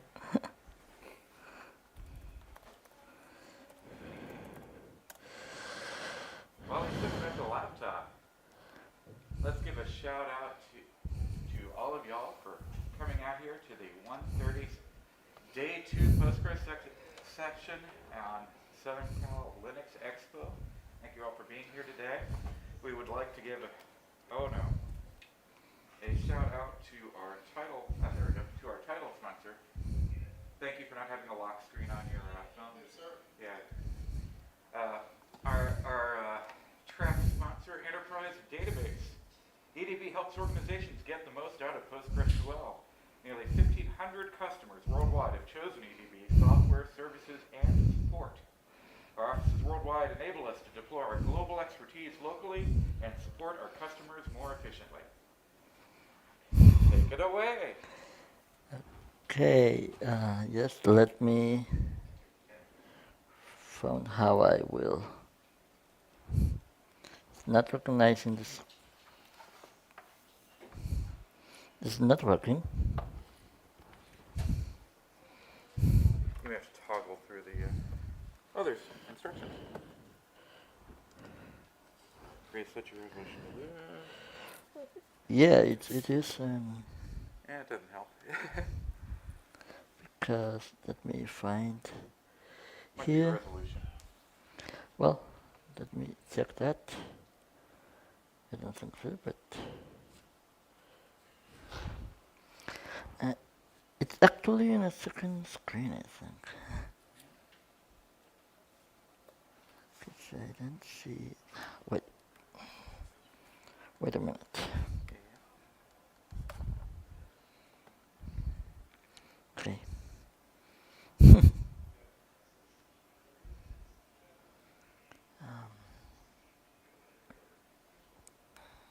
Okay. Now monitors. The monitor. It's the right one. So if I connect this. Just a second. Yep. Okay. Don't know why, but if it worked. Now let me. Yeah, I think it's this one. And almost. We're almost there. Okay. We are there now. And I can move. Yes. Well, yeah, it works. Okay. Welcome. Thank you for coming. We are going to talk about upgrading a big database, a large or very large database, I mean many terabytes, without little downtime. And when I said little downtime, I mean minutes, not hours. So first let me introduce myself. Me is Jaime Casanova. Jaime like in hat, but me. Okay. I'm a PostgreSQL contributor since 18 years ago. Founder of Ecuador Spoof. It's a little inactive, but it's there. I provide community support in Spanish in that mailing list and via a Telegram group, which that is the link. Board member of PostgreSQL Community Association of Canada, which keeps the trademarks of Postgres, and CEO of System Guards, which is a Latin-based PostgreSQL support company, providing especially Spanish support, but because we are inclusive, we can give English support, consulting, or training if required. Okay, so what are we going to talk? We are going to talk about first why to upgrade. We'll look an overview of the standard ways of upgrading and then a study case in which none of those standard ways solved the problem. So first, why to upgrade? Seems a curious question because it's obvious you need to upgrade, but if you are in a mission critical system, you don't want downtimes, you don't want problems, and probably you live by that rule. If ain't broke, doesn't fix it. Well, the problem is that it is actually broken because all software has bugs. And of course, most database vendors are not going to say you, oh, we found bugs. They are going to say you, we have a new feature, which is that we don't have this bug anymore. That's the reason why Postgres releases the minor releases. I don't like that word minor. It looks, people think about it like a minor update, minor in importance. It's important. So I prefer to call them security releases. And we'll probably be fixing some security bugs, some vulnerabilities. Now, Postgres doesn't do minor or security releases for all versions, only supported versions, which always are the last 5. So currently 10 to 14. If you are using 9.6 and we have found a vulnerability, we don't know if 9.6 is exposed because we don't look at it. So if you are using older versions, you are exposed probably. And in a couple months, we are going to release 15, so 10 will lose support, probably in November. So if you are using 10, start planning your upgrade. Okay, let's look an overview of the standard ways of upgrading. The first method, the oldest method, probably the safest one, is pg restore. Obviously, this is only useful if you have a small database or a large maintenance window. You cannot use this for a very large database. Why not? Because you must stop writing to the database before starting the dump. And that dump could take a lot of time. In a 20 terabytes database, which was almost documents, it took around 5 days to take a complete dump. And when that dump finished, obviously it was useless because there was a lot of writes during that time. Okay, I'm not going to stop there. PG upgrade, that's the only way, the other way, not the only, the other way to upgrade a database, which create the structure of the tables, create the schema of the database without any data. And then, because it knows there is no concurrency and it's completely safe, it copies the data at the operating system level. So it's a lot faster. How much faster? When on a 25 terabyte database, it took around 6 hours to copy the whole data set. Now, 6 hours is still a lot of time. We made a little path to improve parallelism on the copy part, at least on the big tables, and it improved 20%. So it reduces the time to 4 hours, 40 minutes, which is still a lot. By the way, that patch is pending because it lacks Windows support, not good at that part, so it will be there for some time until I have time to finish it or someone wants to contribute that part. Okay. It could be, page upgrade could be faster if you use the link option. What's the link option?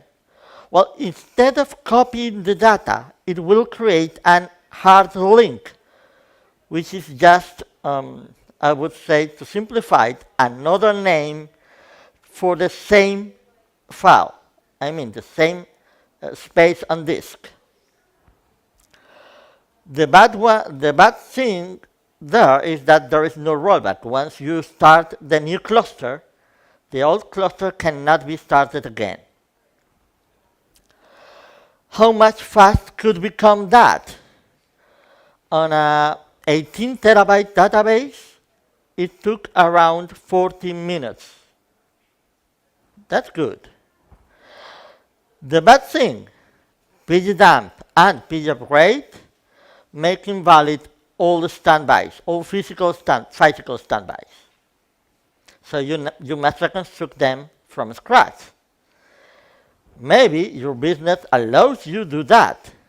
But if you are using those standbys heavily, probably you cannot do that. Now, documentation of Postgres says you can reconstruct those standbys quickly with an rsync command, which basically will create the same hard links on the other side. It works always that all servers are shut down, and it will take the same time that the original page upgrade took. So another 40 minutes for every server. So that will multiply things. Okay, that's a good option. But this is the better option. This is the new kid on the block, logical replication. And probably you understand what it does. What it does is you create the schema of the database without any data, and then create a publication on the origin, on the primary, and subscribe to that publication from the replica. It will create an initial copy of data. It will copy the whole data set. Okay, what's the good thing? The good thing is that you don't need to stop the service, not once. The bad thing, and it works between different versions, so all the standbys are still usable because you still have your original cluster, primary, standbys, and the new server, which is the new replica, logical replica. What's the bad thing? First, all replicated tables must have a primary key. That's a good thing to do anyway. But of course, the fact that the primary key must exist to replicate the data, even for the initial copy of the data, means this will take some time to complete. And it will take a long time, cause bloat on the primary, and consume space on primary. Okay, I will return to those points later. Remember that on paper, logical replication is the best thing you can do. And it's true for most cases. Now, let's start with the static case. By the way, let me see how much time. Okay, I'm very, very fine here. Okay, this is the study case. This is a financial system company, Latin-based, that process transactions from North, South America, and Europe. It works 24/7. All services must be online or can't be down for more than 4 minutes. Now, that's a difficult restriction. They have 5 read-only replicas. So if they use page upgrade, remember they have 18 terabytes And so if they use pupgrade, it took them 40 minutes to convert the primary, and then another 40 minutes for every replica, physical replica. That's a lot of time, a lot more than the 5 minutes we have. Okay, they were using 9.6, and that restriction is important for us. No server has more than 1 terabyte of free space. 1 terabyte is a lot, but and it generates an average of 10 walls per second, so around 160 megabytes of wall per second. This is an average.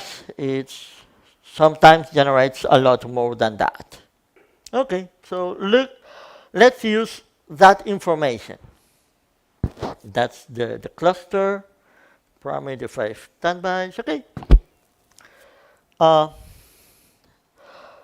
I will use PG logical instead of native logical replication. Why? Because 9.6 does not have native logical replication.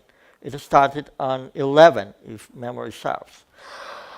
It was developed by a company that then was called Second Quadrant, but since then it has been acquired by Enterprise DB, so now it's an EDB company. And PG Logical provides an API to implement logical replications on top of logical decoding, which was introduced on 9.4. So PG Logical implements logical replication since 9.4, basically. Till 14, yeah, okay.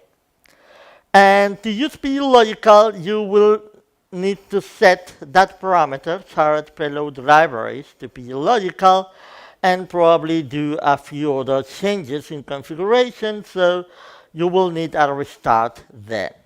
There. That's a few minutes of downtime. Now, if you have problems restarting your database because it's too big and it takes too much time to restart, you can set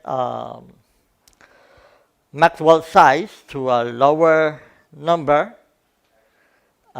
do a manual checkpoint, do the restart, and then restore the maxwell size to its size, original size. That will help with that. Okay, after PG Logical has been installed on all servers, you need to create a replication set, which basically is a list of tables and sequences that will be replicated. It's the same thing that native logical replication calls a publication. And on the new server, you will create a subscription and the replica, which basically asks primary for the information in a replication set, in a publication. Okay, let's move to the next one. So that's the commands: create extension PG Logical, you create the node, and the replication set at all tables. I'm not adding the sequences here, but this is basically what it needs to do. Okay. The replication set will take not too much time and will not affect processes. Okay. Then, on the new replica, you are expecting to do this, which is basically creating a subscription. But sadly, you cannot do that. So we will not do anything of this. Why not? Well, we will return to this again. Remember, a replicated table must have a primary key, which means that the copy of the data that will be applied to the replica needs to maintain those indexes. That will take a long time, especially because it's a primary key, and it needs to check uniqueness. The initial copy then will start on the primary a transaction because it will do a copy. That transaction will be kept open all that time. Suppose we have a one table with more than 5 terabytes, and yes, we had that table. And only the data of the table is 5 terabytes without indexes. On a 1 gigabit network, it took around 10 hours to copy the whole data of the table. What means that it took 10 hours? Well, that the transaction was open all that time, causing bloat on the primary for all that time. And it was consuming space on primary because the primary needs to retain the wall since the start of the process. Now, this is not like a physical replica in which you can, wait a minute for the idea, and then. This is not like physical replication in which you can archive the wall. Why not? Because the responsible to decoding the data and send it to the replica is the primary. So the information must be neat on primary. Okay, now. I'm just curious, network bandwidth is usually something that they could upgrade. It was not possible to upgrade. Not for them. Yes.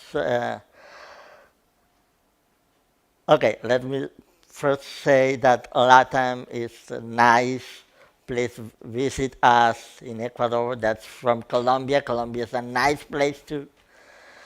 But, now here's the but. Technology there is not like here. It was what we have and nothing more. Okay, so, but yes, if you have a better network available, please use it for that, especially. Now, on those 10 hours, only moving that 5 terabyte, which is not a complete database size, consume around 5 terabytes on the primary, just retaining WAL. And if you remember, we don't have 5 terabytes free of space on those servers, just less than 1 terabyte. So the initial copy is a problem. We need to solve this first. What are we going to do? Well, we actually have all the data already on another server, the physical standbys. So what we are going to do is take a physical standby and transforming it into a logical replica. After that, of course, it will be on the same version, 9.6. After that, we are going to PG upgrade it. And finally, we will continue the logical replication from the exact point it stopped. So no data is lost in the process. It's lost in the process. Okay? How do we transform a standby into a logical replica? Well, pglogical provides us this command, pglogical create subscriber, which does exactly that. And with those commands, basically, you can make it work. If you have several databases, this is a list separated by commas. I'm using the default replication set, which is one of the replication sets pglogical provides by default. Okay. Pglogical create subscriber does nothing special. It just does the same thing Postgres can do by itself, but in the correct order. So please do that, or read the code, and if you want to do manually, repeat the steps in the same order. Now, after that command finishes, we have a 9.6 logical replica. But we need it in a better version than 9.6. So the first thing we need to do is stop replication. So we disable the subscription. So primary will keep retaining WAL, but will not send information to the replica. And after we have disabled the subscription, we copy that catalog, PG replication origin status. Every row of that catalog keeps information about what have received from the origin and on which position in WAL locally we have applied that. What we actually need is the external ID, which is the, if I remember correctly, no, I don't remember correctly. External ID and remove the LSN. The external ID is the slot names, I think, on the primary. And the removed LSN, which is the exact position on WAL from the primary that we have received, the last one. It will have that information for as many rows there as databases that we have replicating. Okay. Put it in a file. You can put it actually in the real case. I put it in a table on the primary, so I can script it all. And after we have done that, we can PG upgrade the standby. Okay, I put a lot of spaces and tabs there, but it's one line basically. Everyone here recognizes the command, right? And knows how it works. The lowercase is the old cluster, the uppercase, the new cluster, port, binary path, and data directory. The link option is the one that creates the hard links. And we first check that both clusters are compatible. And after we check that it will work, we can ignore that we can leave that option out, so we can actually upgrade it. Now, we are still not doing this. We are doing this without stopping services. Remember, the only downtime here up to now is when we installed PG Logical. Primary is working fine. Only this logical replica is being stopped, and it's a different server, so it doesn't matter. Okay. After upgrading, then you need to inform the new logical replica, which now it's in a better version. Which version we were here? 13. You can do this with 14, of course. We need to inform that it was replicating from an origin and exactly at which point we stopped. We do that with these two functions, PG replication origin create and PG replication origin advance. By the way, why we need to do this? Because PG replication origin status is a catalog, and catalogs won't survive to PG upgrade. Well, the changes we have done to those catalogs won't survive to PG upgrade. And basically, that's the reason why you need to do this with PG Logical. And while probably could be done with native logical replication, it would be more complicated than this. Okay, so, and of course that's fake LSN. Take the one from the file. Okay. After you have filled that catalog, then you can re-enable the subscription. So what do you have there? Now you have a Postgres 13 logical replica of the primary on 9.6 starting on the same exact point. You have lost no information in the process. Currently, you have only downtime for the initial restart.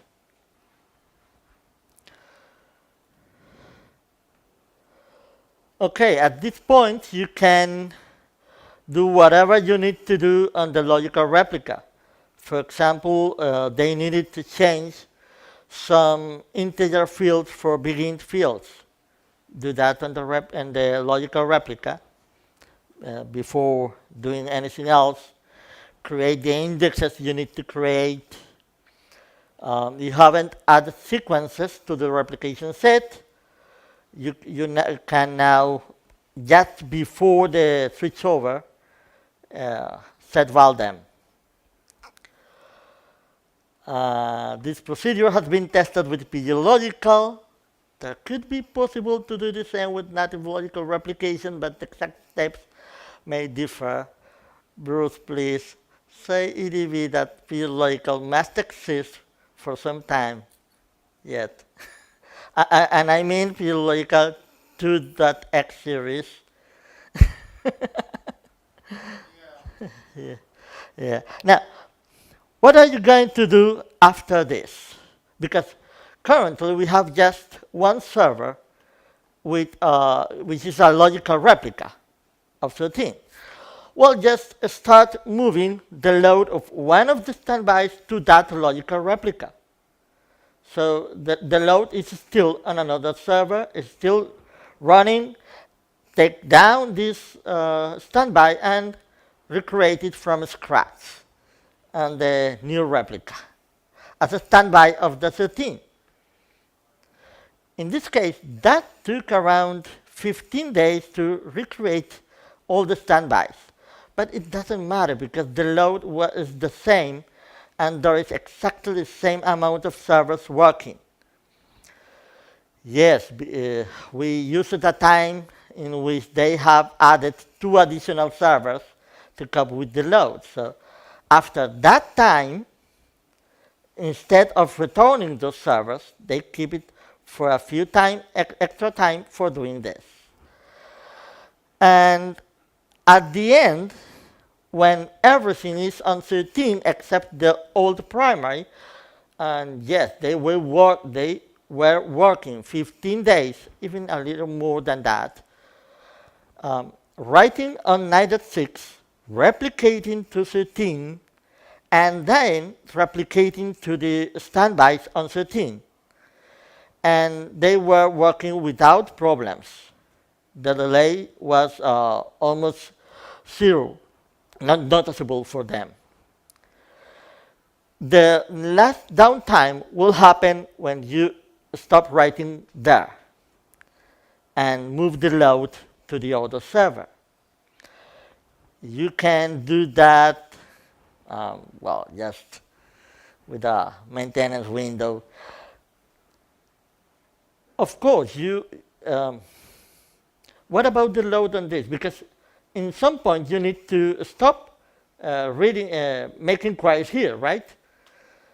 Is that also a downtime? Not necessarily. You can use PG Bouncer, for example, to move the load gradually.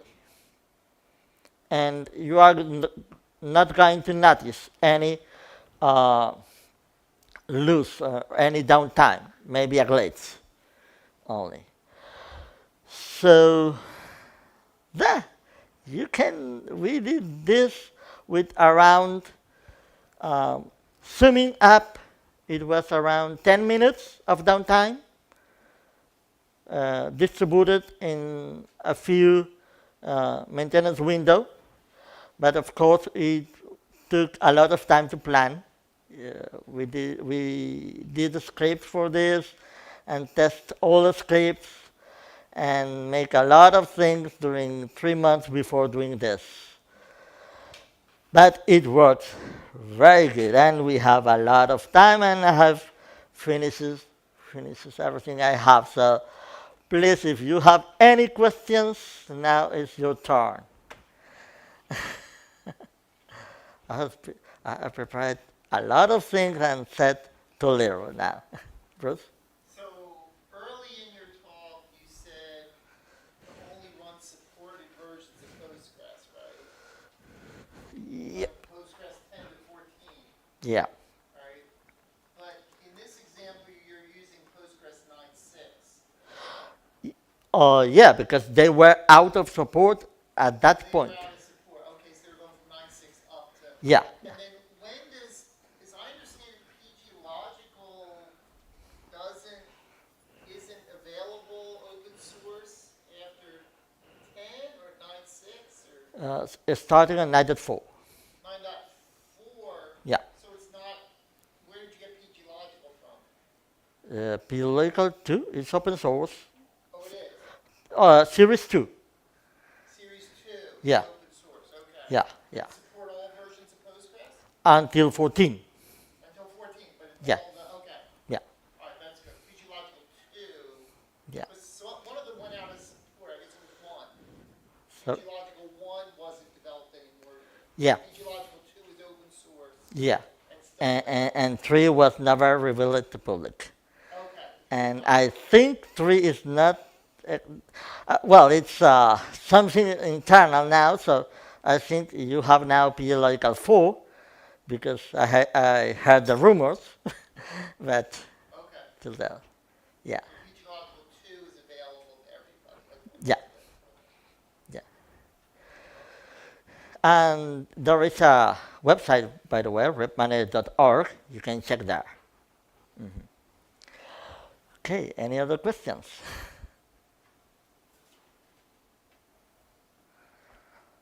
So it was quite clear. Yeah? Did you do different dry run before the final upgrade? Sorry? Did you do different tests, like every week tests and then do the full upgrade? Yes, that is because that's why we know that you cannot do the P upgrade because we tested it. We tried to first also do the initial copy directly, and it was filling the disk, so we decided it was not a good idea to. Once you designed the final upgrade process, Uh-huh. did you test it several times, Yes, then only do the upgrade? yes, yes. But on a different server, obviously. Yeah. There was something. I know I have missing something here, but not about the process. The process itself works as it's there.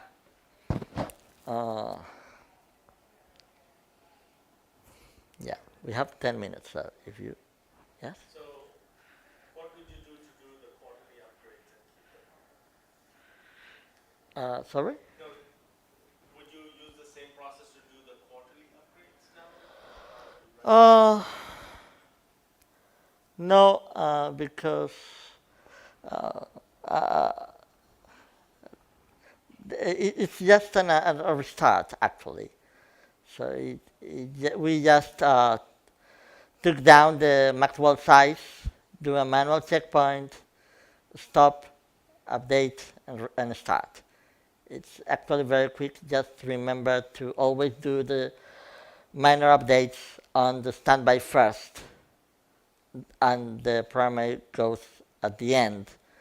Not only because you need a large maintenance window there, but also because you can have problems. Something I was forgetting.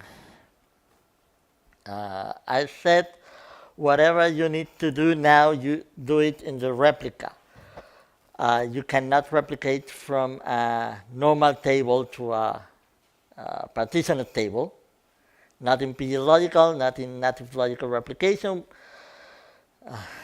So we tried that too, and the replica started crashes for good reason. And but we ended up having a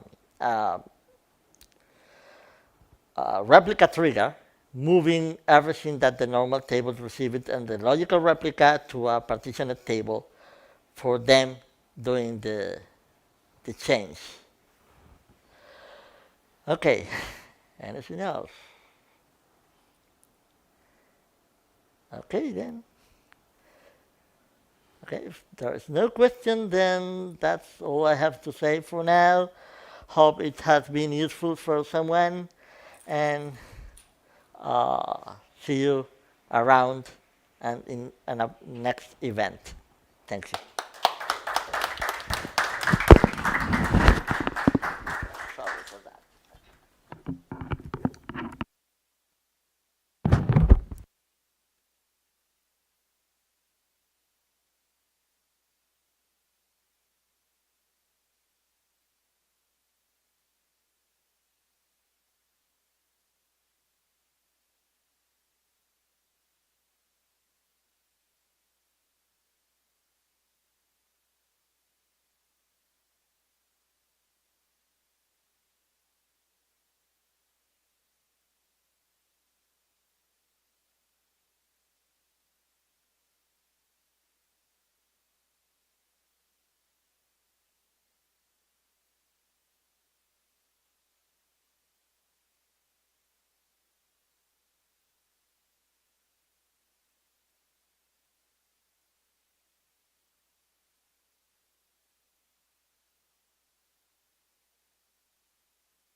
Good afternoon, everyone, and welcome back to the 2:30 session, the Day 2 PostgreSQL track at Southern Cal Linux Expo.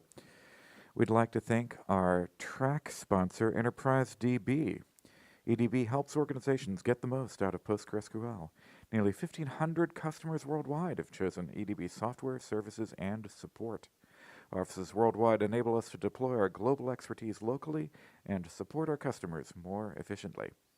Thank you all again for coming out. Hello, everyone. Let me know if you can't hear me. I think you can, but we're here to talk about some of the 10 deadly mistakes that we see over and over again in the Postgres space. And these are things that we asked our service folks, what are you seeing over and over again from a support perspective, from a consulting perspective? What are the common things that people get wrong, and how do they fix them? So to introduce myself, I am the head of open source strategy at Percona. You can find me on Twitter at myankovic, and I would appreciate someone taking a photo and tweeting that just so my boss knows that I was here and I'm not at the beach. Okay? And you can check out the podcast, The Hoss Talks Foss.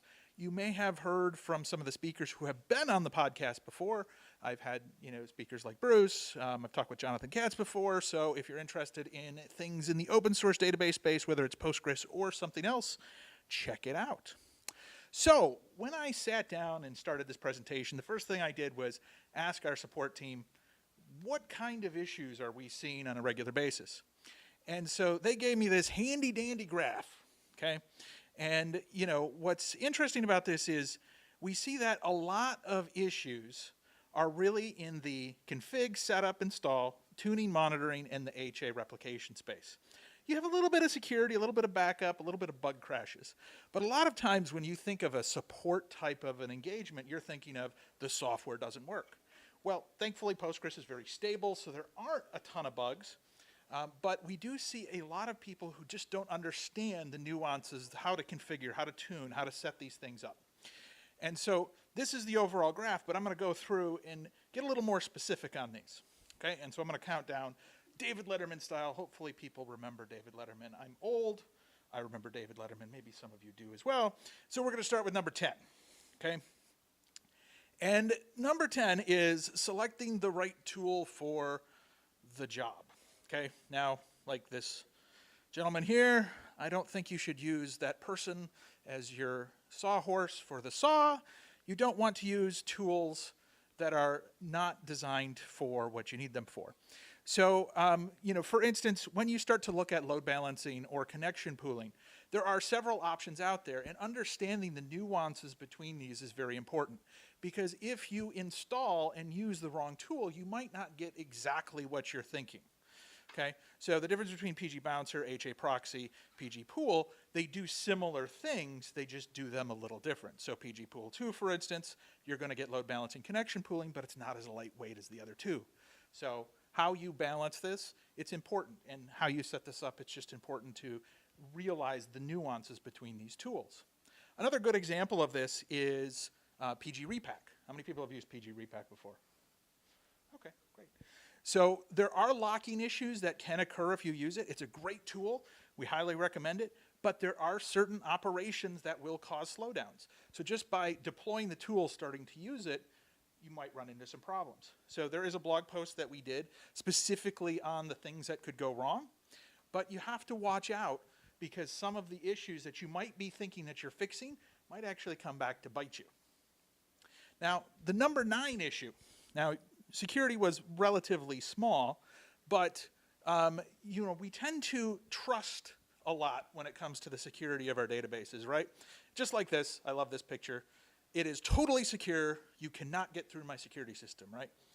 But we did a survey the last couple years, and almost 12% of those who responded, these are DBAs, these are developers, SREs, said that they had some sort of database security issue last year. Okay, that's up from 9.5% last year. And a lot of these are misconfigurations. There are things that we have missed. There are things that we could do better. There's other databases that have a more significant security issue than others. For instance, Mongo and Elastic, they don't like you to set default passwords, so a lot of people just leave it open. That's really bad. Don't do that. But when we talk from a Postgres perspective, people not using SSL, for instance, to encrypt traffic, okay? Opening up the Unix sockets, to something that is overly permissive, over-granting permissions, right? Because we all know that when a developer wants access, you just give him everything, and it just works all the time. Using and not understanding the trust reject authentications, and then not auditing things, right? These are all important things that you should consider. Now, as of PG-14, there were some fixes and some enhancements that went in to help with some of the security side of things. I think Jonathan Katz is talking about SCRAM authentication. Doesn't he have a presentation on that this week? I think. Okay. Well, anyways, he has a presentation. There was an introduction to move that as the default authentication system.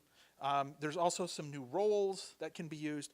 So as always, as Postgres evolves, some of these issues start to get patched, fixed, made easier for users to use. Okay, now number 8. Any guess what this one's all about, hey?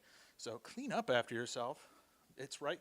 So I don't know, sometimes my house looks like the hoarder house, but other times it looks nice. I don't get it. But it's all about the proper use of vacuum. Everyone's favorite topic. Now there's tons and tons of information about, how you should optimize vacuum. But for those of you who don't know what vacuuming is, it compacts and optimizes the dead space in Postgres. So there are settings that you should be looking at. Auto vacuum is on by default. If you turn it off, there could be some bad things that happen, so you want to be careful of that. But you can tune the vacuum threshold and the scale factor to try and optimize this process. Again, we go back to those tools. PG Repack is a popular tool that many people have used for this. You should check it out if you haven't. And so consider how you're using auto vacuum, because this can cause some issues. Now, if you don't set this up properly, you turn it off, then you end up with, no, that's not a moon, it's your database because of all the space that it has eaten up. Yes. Oh, come on, it's a little Star Wars reference. I even got stickers made. Come to the booth, you can get a sticker. So vacuum enhancements. So there are some things that are improving within Postgres. Obviously, this is 14. I have not looked at 15, but I'm sure that we can get some information on that. But there are some enhancements that have come out to improve performance of the vacuum process. So there's been some tests that suggest up to a 25% improvement on those. And we're also seeing that the vacuum process continues to evolve and get better over time. But if you are not cleaning up after yourself, you're going to have that giant, massive, wasted amount of space, and it is going to slow things down. Now, speaking of slowing things down, how many people have really busy systems? Nobody has really busy systems? Okay, a couple. They don't want to admit it because they're scared, but that's okay. That's okay. Because the other thing that we see that is constantly causing issues is more connections, because we all love to connect to our database even more. There's no such thing as too much of a good thing, right? And so poor connection management leads to quite a bit of problems because of how the connection management and the threading and process within Postgres works. You're going to get potentially lots of duplicated memory, so you're going to consume more memory for every connection.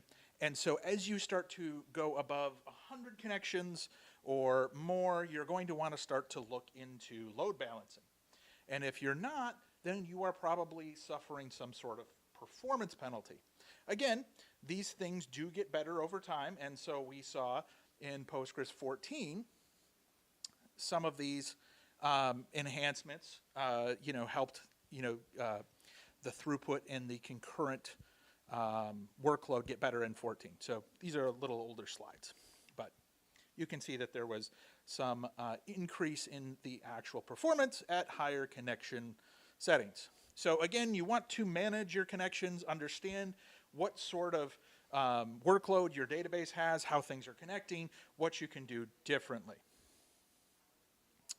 Now, right? I mean, how many people have heard this? Has anybody heard this from like a developer perspective that, they're smarter than me? And so what does everybody do when they hear that or see that? Yeah, no, they're not good enough, are they? No, they're not. So again, if you want a sticker that says this, they're in on our booth, so stop by. No, default settings. Okay, so Postgres is awesome. Out of the box, it's tuned for a very generic workload, which means that you need to start to set the parameters that are specific for that workload, right? So effective cache size, shared buffers, work memory, the auto vacuum thresholds. These are things that out of the box, the defaults are not great. They're going to work for a general purpose database. And so you're going to want to look at how to tune and set these out of the box. Similarly, if you start to have a high transaction throughput, you're going to want to look at wall settings to see how fast checkpointing is happening, and you're going to want to look at logging and debugging settings as well, right? So out of the box, hey, it works, that's great, but you're going to leave a lot of performance on the table if you are not tuning. Okay. Number 5, okay, so I don't know how many people are over people. Anybody? And the rest of you are unders. Okay. Well, so I'm not actually talking about toilet paper. I'm talking about indexing. Yes. Yes. Oh, see, so I heard that. Oh, yeah. So how many people have ever been in an environment where the developers thought it was a good idea to index every column? By the laughs, I assume that has happened to a few people. Yes, it does. Every index doesn't need a column, or every column doesn't need an index. This is true because guess what? There is overhead to every index you add. And so, the overhead of managing those indexes, maintaining them, every time you update, every time you make changes, it can add up. And so you need to understand that your indexes are there to help with performance, not hinder it. And so if you want to index everything, then maybe you don't really want a relational database. Maybe you want something completely different.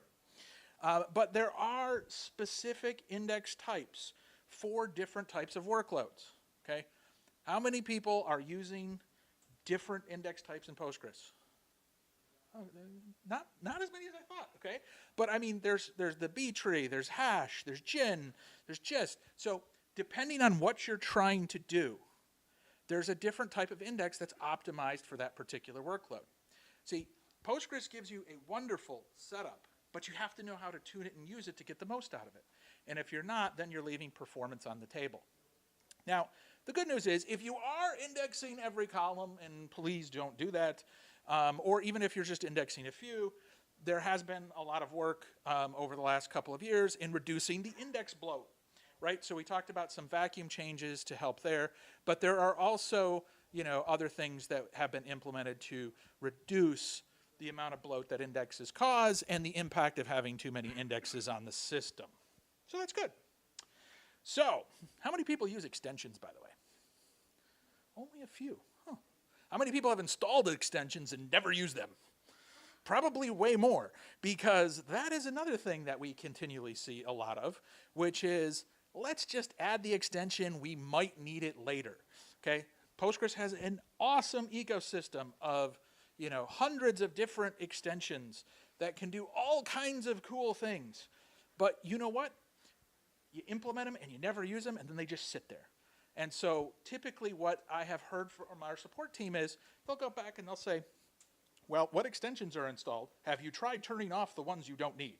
And a lot of times that fixes problems. And they're just like, yeah, you were using something you didn't need.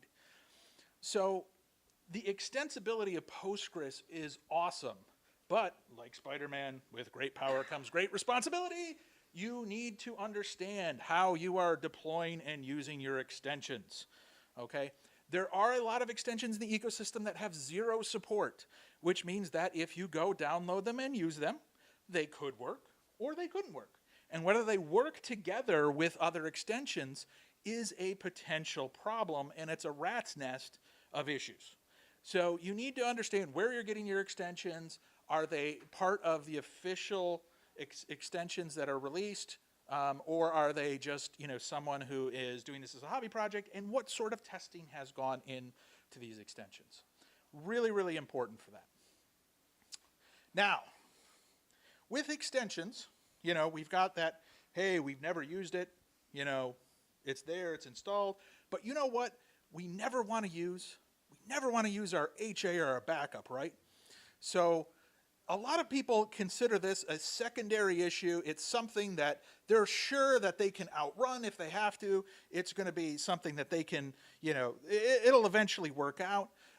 You know, maybe you've deployed to the cloud, right? How many people have deployed to the cloud? And how many people have set up HA in the cloud? Hey, how many of you have set up HA in the cloud correctly? Because here's the fun thing, right? So we, you know, again, back to that survey that we do on a regular basis, 22% of people who responded to the survey said that they had some sort of cloud outage that impacted their databases. Okay, that's a lot. That's one fifth. Okay, that's 1/5 of the people who thought that they were protected and they weren't.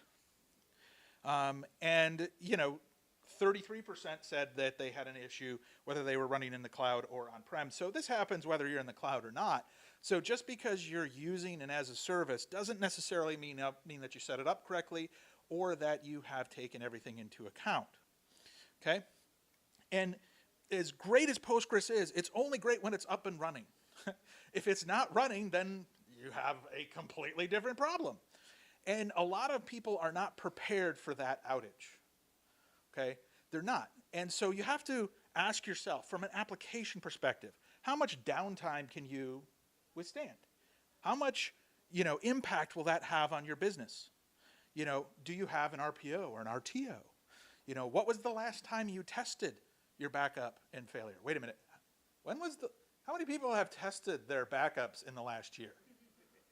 Oh, well, for the rest of you, this one's for you. What did you mean that you never tested your backups? That's right. So that's something that is super critical.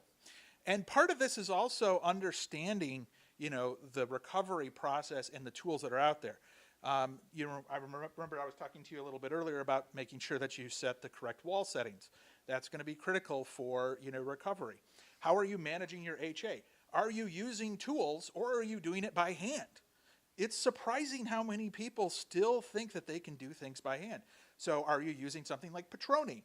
Are you using something else? Automated failover is critical. From a backup perspective, how often are you testing them? Are you using tools or just backing up by scripts that you built yourself? PG Backrest is a great tool, right? Are you using it? Have you used it? What sort of retention policy do you have for your backups?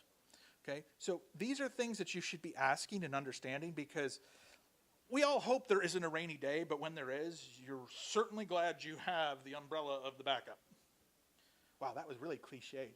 I might not use that one again. But, okay, so problem number 2 that we consistently see over and over again is this issue with which workload is the right one to use or to tune, okay? And so, remember I said that Postgres is great out of the box as a very generic setup, but that means that you have to tune it to do what you want for specific workloads. And just because it is battle tested, it's so used, doesn't mean there aren't potential bottlenecks and slowdowns, okay? And so, you know, again, survey data. Woohoo, surveys, I love surveys. So slowdowns and bottlenecks still plague almost 50% of users out there.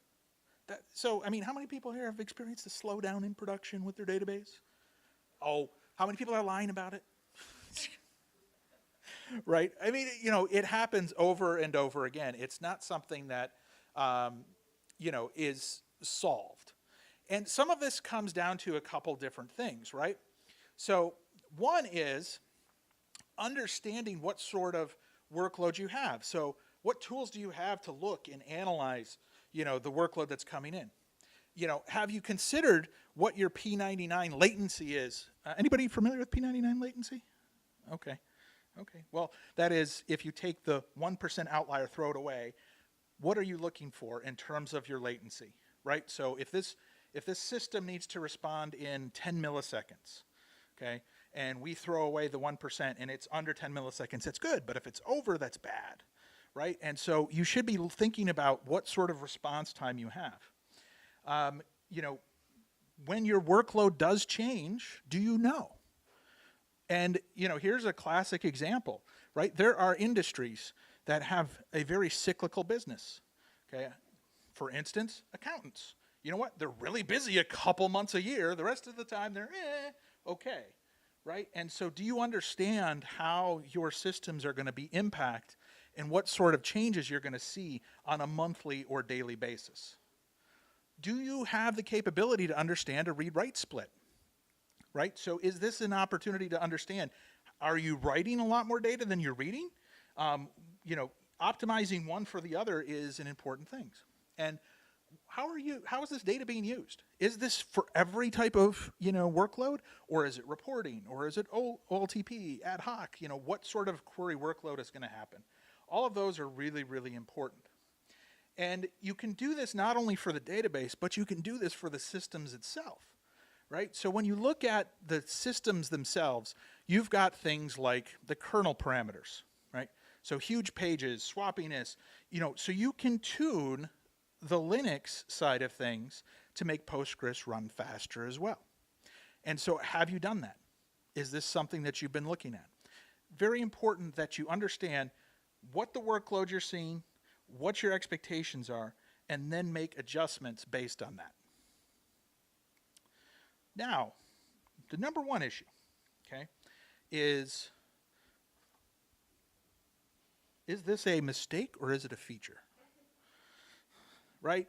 So when we talk about where we are spending most of our time from a database administrator or an SRE perspective, what we're seeing is we're spending most of our time in a few key areas, okay?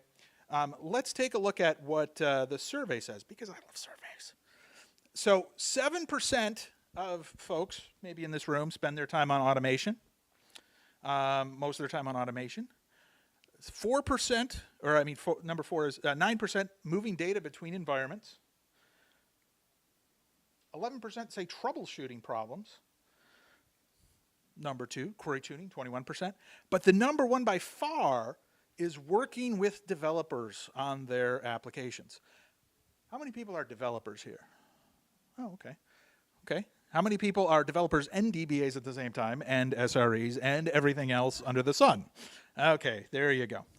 So, when we talk about, working with developers on their applications, understanding the application side, the number 1 issue that plagues most Postgres deployments has nothing to do with Postgres itself. It has everything to do with what we have put inside of Postgres, which is poor database design. Okay, now I have a whole talk on this, so if you're here on Sunday, you can listen to my, lost art of database design talk. But, when we talk about database design, there's a few different aspects to it. Okay, we naturally flow to the schema design, which is an important aspect of this.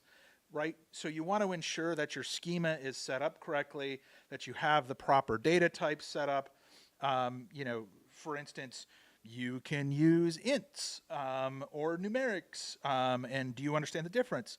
Some people like to store everything as varchars as opposed to ints. Some people store ints as varchars. There's been a lot of issues that have cropped up from a performance perspective based on the number of data types that you choose. Varchar is probably the most overused data type out there. And part of this is a lot of people like to use ORMs. People using ORMs in here, right? So how many people are using GUIDs, GUIDs, for their primary keys? So are you familiar with that? Okay, it's like an automatic generated primary key. A lot of people do, but that is a really long varchar, right? And it's something that could be replaced with a sequence number or something like that. And every time that you go to access the database by that, that's additional memory that has to be used. That's additional space that's wasted. And so choosing the right data type can not only slim down your database, it can also prevent a myriad of other issues from occurring. So you want to make sure that you're looking at data types as well as schema design. And for those of you who are using ORMs, a lot of ORMs do a good enough job on writing SQL. Okay? which means that they leave a lot to be desired, and there's often a lot of opportunity to tune and optimize those ORMs and the code that it generates in order to get faster running and better performing SQL. This also goes along with designing the systems as well. So, I've been at a lot of places where they'll say, we're in AWS, just get the largest instance size, we'll eventually grow into it. And then I've been at a lot of other places that say, use the smallest instance size until you can prove that you need the bigger one. So you get the extreme opposites of that, but a lot of people will overcomplicate things early on, or they'll not think through the limitations or the potential outcomes in the future. And, this goes hand in hand with not understanding those long-term potential impacts of what you're storing and how you're accessing that data, right? We are digital pack rats now. I don't know if anybody's boss has ever come to them and said, delete that data. Let's get rid of some of that. We have too much data.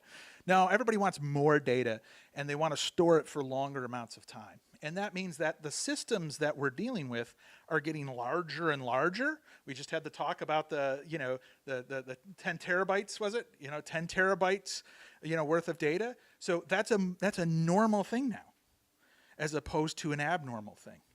So how do we handle that? And can we design around that? Should all that data be in a system that's, handling most of your transactions, or should that be in another database that's for long-term archiving or reporting? Should that be destaged? Should that be archived? Those are the types of questions that often come up. Now, I mentioned, this kind of over-design, and so this is kind of database design, but I called it the bonus section. So, it's the Rube Goldberg effect, right? Anybody familiar with Rube Goldberg? Yes, so let's make the, simple systems as complicated as possible. That's what we want. And we are seeing this, that there is this desire for more, and more, okay? The number of databases being deployed in production is frightening, okay? Not only the sizes, we mentioned the sizes, but when you look at the number of systems, the number of databases in a single environment now, it has grown exponentially. How many people have more than 100 databases in their production, infrastructure? Wow, nobody? Wow. Okay, well, so again, back to our survey here. You look at the data. 40% of those who responded had more than 100 databases that were running in production, and almost 20% had more than 1,000. And this is actually driven by kind of the cloud-native microservice movement. Because every microservice wants its own database, right? Every, subcomponent wants its own database. So you take something that, before might have had a centralized database, now all of a sudden we have 15 microservices times that many databases. So now we have 15 databases. Oh, well, we also want replication and we want HA and all those. So now we have 45 databases. Oh, and we're going to archive those. And so now we're up to 60 databases. And it just compiles over and over again. And so that's something that we have to be careful of and watch out for. And, it really has this mentality that, you have to realize that the complex system does not win. So if we're talking winning and losing, you don't get an award for the most complex system, although it is fun to come to conferences and go to the bar and tell everybody how complex your system is. It's a fun after-party activity. So people implement some pretty wild things out there. Not all of them are good. Don't copy them. So that's the 10 most common mistakes that our support and services staff at Percona have seen over and over again. And wow, that only took 30 minutes. So we have plenty of time for questions. Yes. I'd like to go back to the UUID as a primary key. Yes. Postgres has a UUID type. It's for 16 bytes probably, not, So this is where there are data types that you should be using for specific, different types of data, but most people aren't. Right? So most people aren't going to choose the appropriate data type. They're not going to understand the special data types. They're just going to choose the default, right? And a lot of, especially applications that are out of the box, they're designed to work on multiple databases. And so varchar is universal. Yeah, but no, I mean, it's a good point, right? So, and I mean, this gets back to, you know, making sure you understand what data types are also available to you. Just like the indexes, there's specific data types, specific indexes that are used for specific use cases. Cool. All right, well, that's cool. All right, I am done. Thank you very much.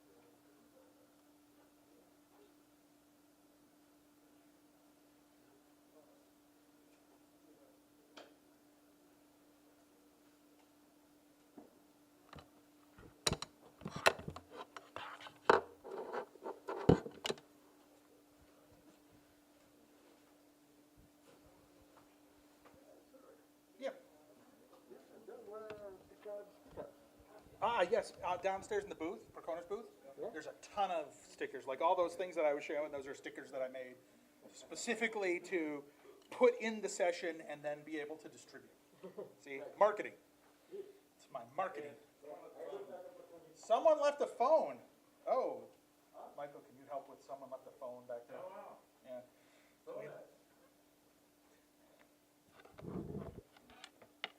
Well, somebody eventually will come for it. I'm sure. Bruce doesn't like his phone. It was on the other side.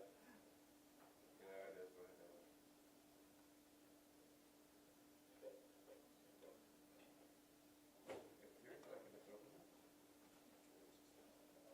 Oh, okay. Ooh, 6-digit. Wow, they're serious about their security.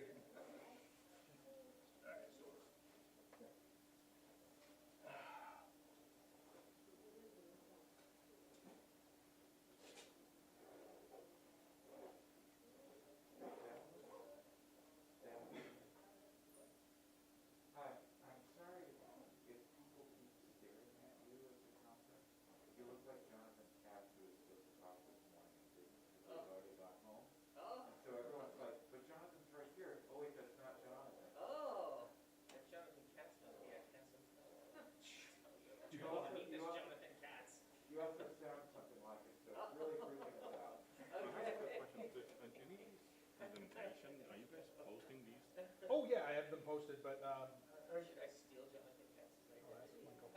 but Is it your phone? Yay! no. He was asking about if slides or presentations are going to be posted. Some have already been posted to the SCaLE calendar. If you look up the. Yeah, I looked at some of them. That was before the class even started. They posted, but very few. I don't know what the process is for posting slides to know if you could. Okay, so they are doing the video, right? So it will be on YouTube. Yeah. Oh. Yeah. So it'll be. Every one of them is on video. Yeah. Oh, that's awesome. I mean, if we could watch it, that'd be awesome. Yeah. Because sometimes I can't simultaneously be in two sessions. Yeah. So they are doing that, I know, and then on top of that, like my slides, I know I'll have up shortly. But We use MySQL and Postgres. I was gonna go to GitHub, but they're all at the same time, so I can't go to both. Yeah. So that would be awesome. So I'm the next speaker, so I don't know if I. That's cool. I'm not trying to push you out. Oh But no, I was just wondering if you were coming to ask questions. no, figured you were done, so I might as well get set up. Yeah, might as well. All right. Thank you. Do you have a lot of cancellations? Oh. Yeah. The short answer is yes. Bless you. Thank you. A bunch of cancellations and then one doppelganger that looks like Jonathan Kent. We should have just had him to give the presentation. You could have. Sorry that I brought that up. It was a sore subject I didn't know. No. So, all right, thanks. Oh my God, we totally should have had that guy stand up there and do his slides. That would have been interesting. Because he sounds like him. Yeah. You mentioned that. But then you would have just confused so many people, I think.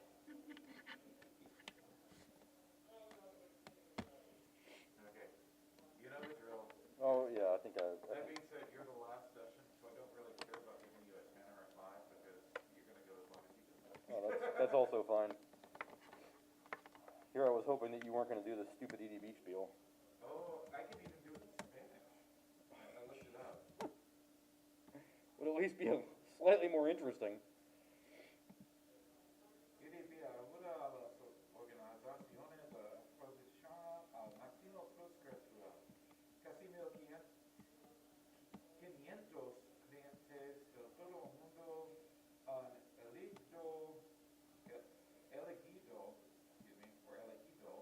el software, los servicios y el soporte de EDB. Nuestros oficinas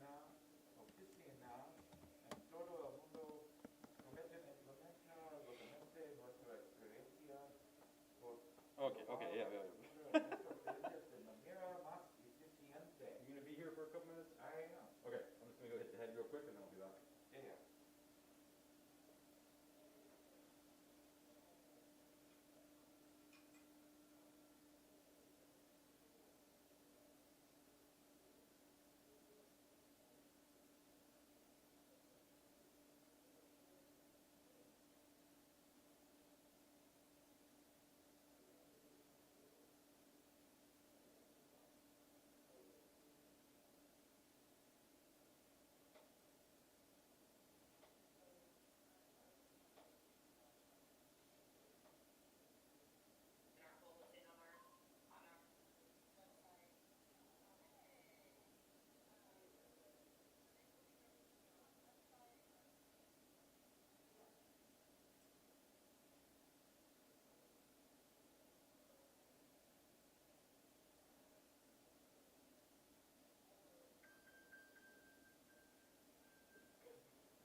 Yeah.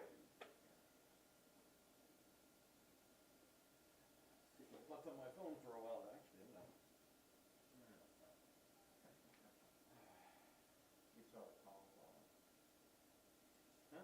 You saw Stacy's email. Yes, I did. Yeah. Yeah. Whatever. I don't know. I'm very curious on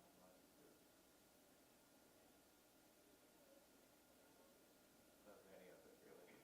I'm just like, so you think that starting an NGO will actually improve this? Yeah, Rather it than just, working fast. Okay. it really boggles the mind, frankly. Yeah. Like just I don't get it. It doesn't make any sense to me. Yeah. I think the thing about it that surprises me the most is that, I mean, didn't exactly give it a lot of time. No. No. Where it was at one board meeting. Yeah. Yep. Yeah. Okay. Yeah. I mean, don't get me wrong. I think that it would be great if we moved faster. But I think the way to do that is to get on the board and to, talk to people about it. Yeah. Really got answers pretty shortly after. Gave responses. That didn't actually take what I would consider a long time. Yeah. So, whatever. I don't know. There must be something else going on. I do think there is likely to be other stuff going on. I really do. I don't know what, but I do think there probably is. There was a situation,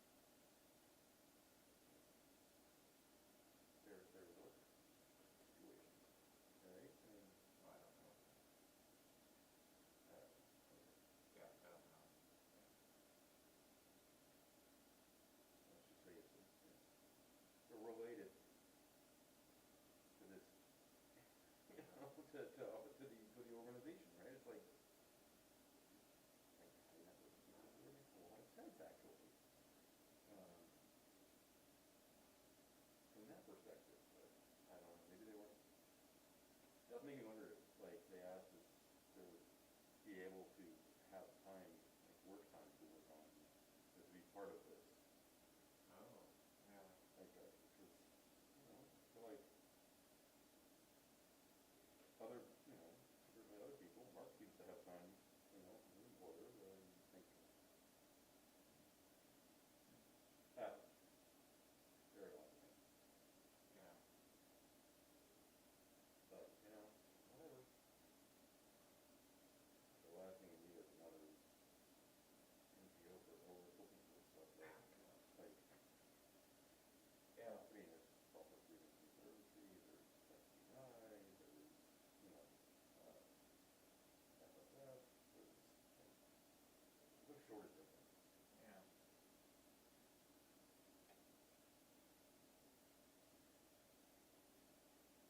I don't know. Does not make a lot of sense to me, but doesn't have to.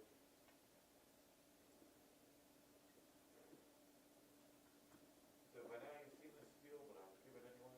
You have a choice between the handheld mic. I'll use the Okay. how did I end up with two short cables? Just remember that over-the-ear mic is good close to people's mouths. I don't care. I wear this because they asked me to. Okay. If it was my choice, I wouldn't. Because, shouldn't be coming to a conference unless you're vaccinated. Right.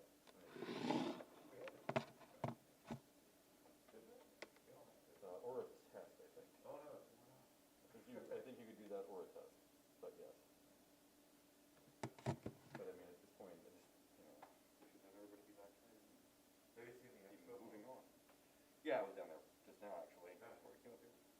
It's just freaky to me to see, like, Oh, yeah, and like half the people down there don't have masks on. no. that's a concern that you have, don't go down there. Well, I mean, I don't know. It's not actually how it works, though, right? No, it's protecting numbers from me. Right. Yeah. That's yeah. But anyway. Yeah. It's fun to me to see those signs, the sign hanging from the top pole. To see I'm like, that font hasn't changed in like 20 years. Everyone uses the same font. Yep.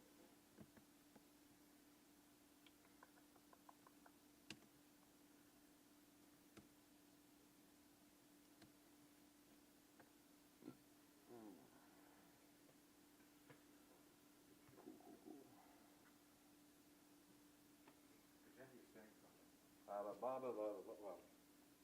There, I'm saying lots of things. You're looking at me gesturing lively, saying, hey! I could totally I think that hand mic is actually picking up enough that I could just stand here and speak without using either one. Yeah. I think it's mostly for the recording more than. No, I think the hand mic would. Oh yeah. I'm loud enough that the hand mic would probably pick it up just fine. Like I can see back there. Well, can I? Is that? Oh, maybe that's. Check. Oh, okay. Yeah, maybe not. All right. I can see back there. You can actually see the levels going up and down when it's. If you see the green. Yeah. So that's the actual. Those are the levels that it's picking up. So. Yeah. Fun times. Yeah. So last one was pretty short, huh? Yeah. It's the shortest one I've yet had. It's not great. Half an hour. Okay, that's not terrible, I suppose. I've had some that have been like 10 minutes before, and that made me mad. I've heard in the tracks. I think yesterday there was 20. Maybe I'm not sure about today, but yesterday there was one that in the other track that was a 20, and I was like, how? That frustrates me when people do that kind of stuff.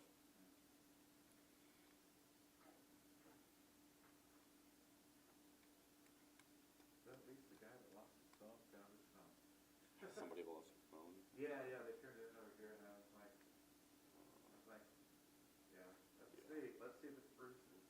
No, it has the lock screen is engaged, so it's not Bruce's. Not Bruce's.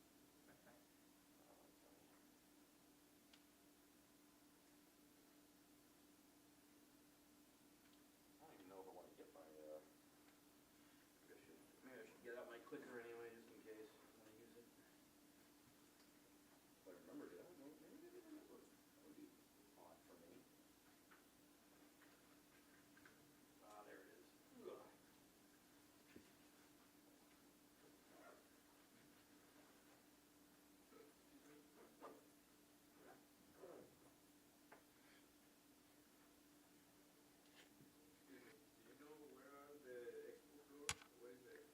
Yeah, it's down the big stairs, left, go straight, and then be on your right and left.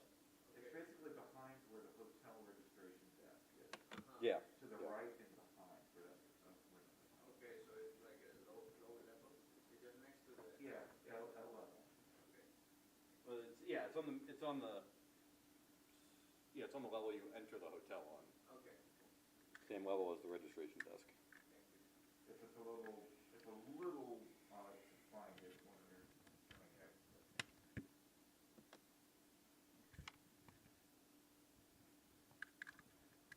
This is actually a new laptop for me. I haven't used this one yet for a presentation. Really? Mm-hmm.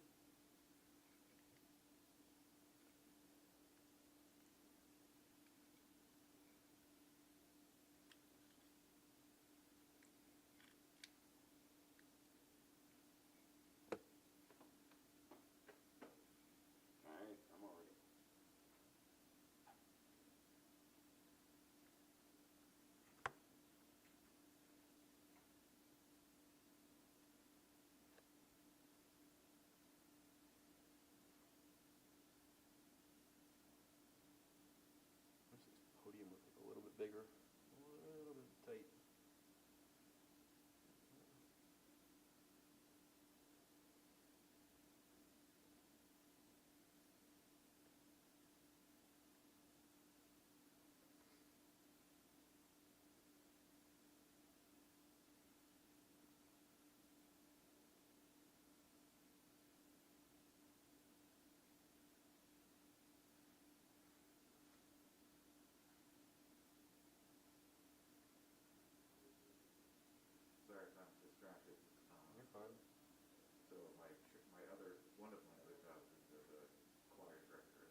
do things, and I can't help you.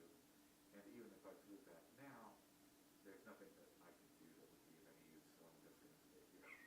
It's like, Yeah. That sucks though. yes, it does. I've got my double base in there.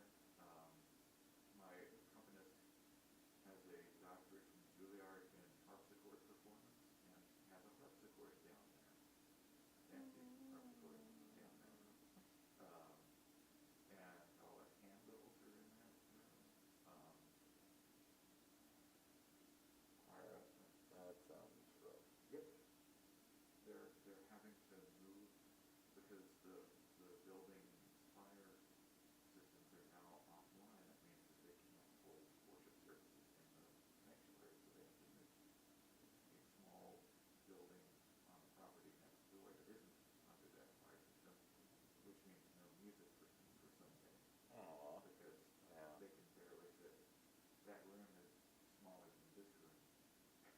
So it's like they can't fit a whole bunch of people in there. They certainly can do choir and, or shouldn't do choir. And Did they figure out what caused the sprinkler system to go off? I don't know. That I haven't heard yet. The sprinkler system was in. Was there not a sprinkler system in here? I don't know. It was in the third floor. We were in kind of the first floor / basement area. Mm-hmm. This was on the second or third floor of the thing. And so the water just moved down over the course of the day through the walls and eventually it just made its way.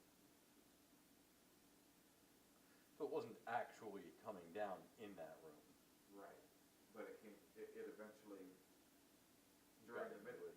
and during cleanup and mitigation of that, apparently maybe they squeegeed it somewhere and it went down the wall or something. So, But no, hopefully the not. sprinklers weren't on in the library, the music library. Anything So like that. hopefully you didn't lose like everything in that room. That's what I'm hoping, but it's going to depend on the humidity. It's going to depend on how much water went in there, Right. and on what the water went.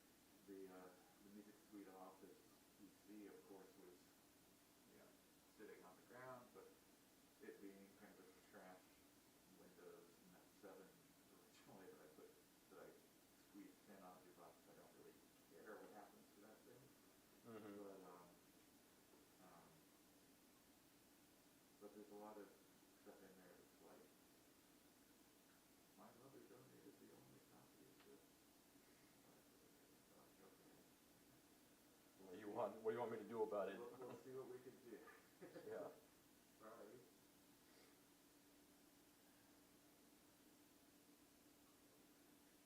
And getting people to read their email. Yeah. What recruits we can, we will try to fix things. That sucks.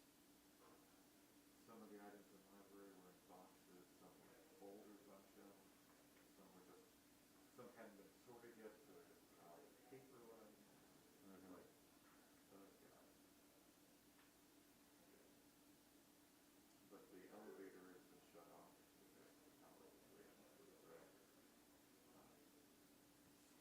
So they can't use that for anything. Just like, I can't help.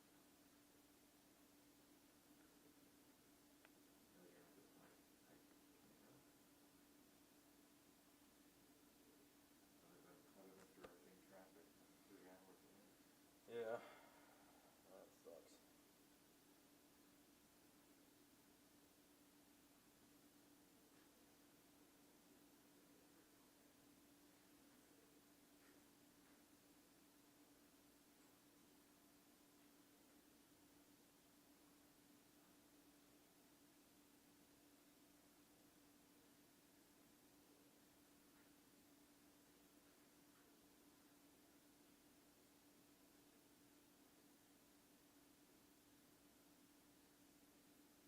This is our final discussion today, right?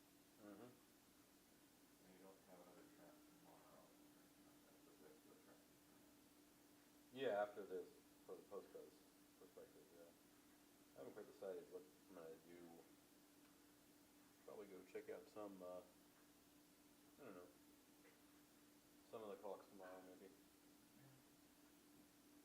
See what else going on.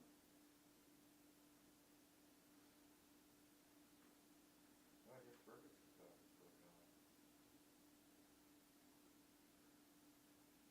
Yeah, he's done something over there, like across the hall.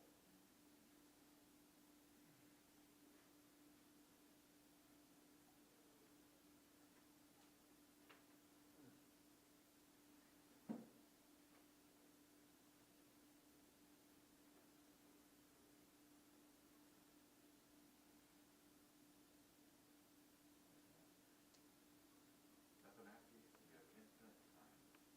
Yay. Just like we did yesterday at the AMA where I'm like, okay, we'll give them an hour. It'll be fun. I guess we technically get started in like 2 minutes already. Okay. Yep. Cool. I should probably like actually get ready then, huh?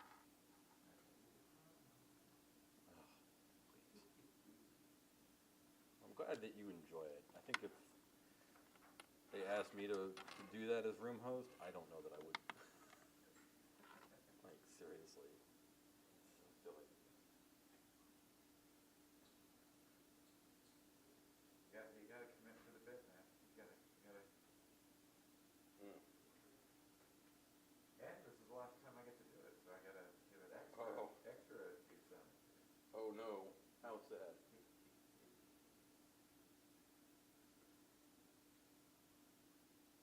I don't know if he's gonna work well with my beard or not. We'll find out.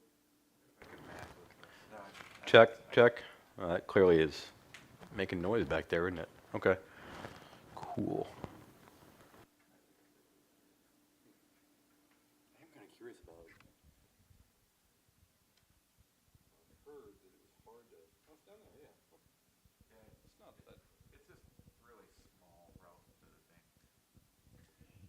It looks. I don't know. They make it easy. I go to enough of these things and see enough mics. They make it, the plus side is they make it easy not to accidentally turn it on or off. Mm-hmm. Yeah.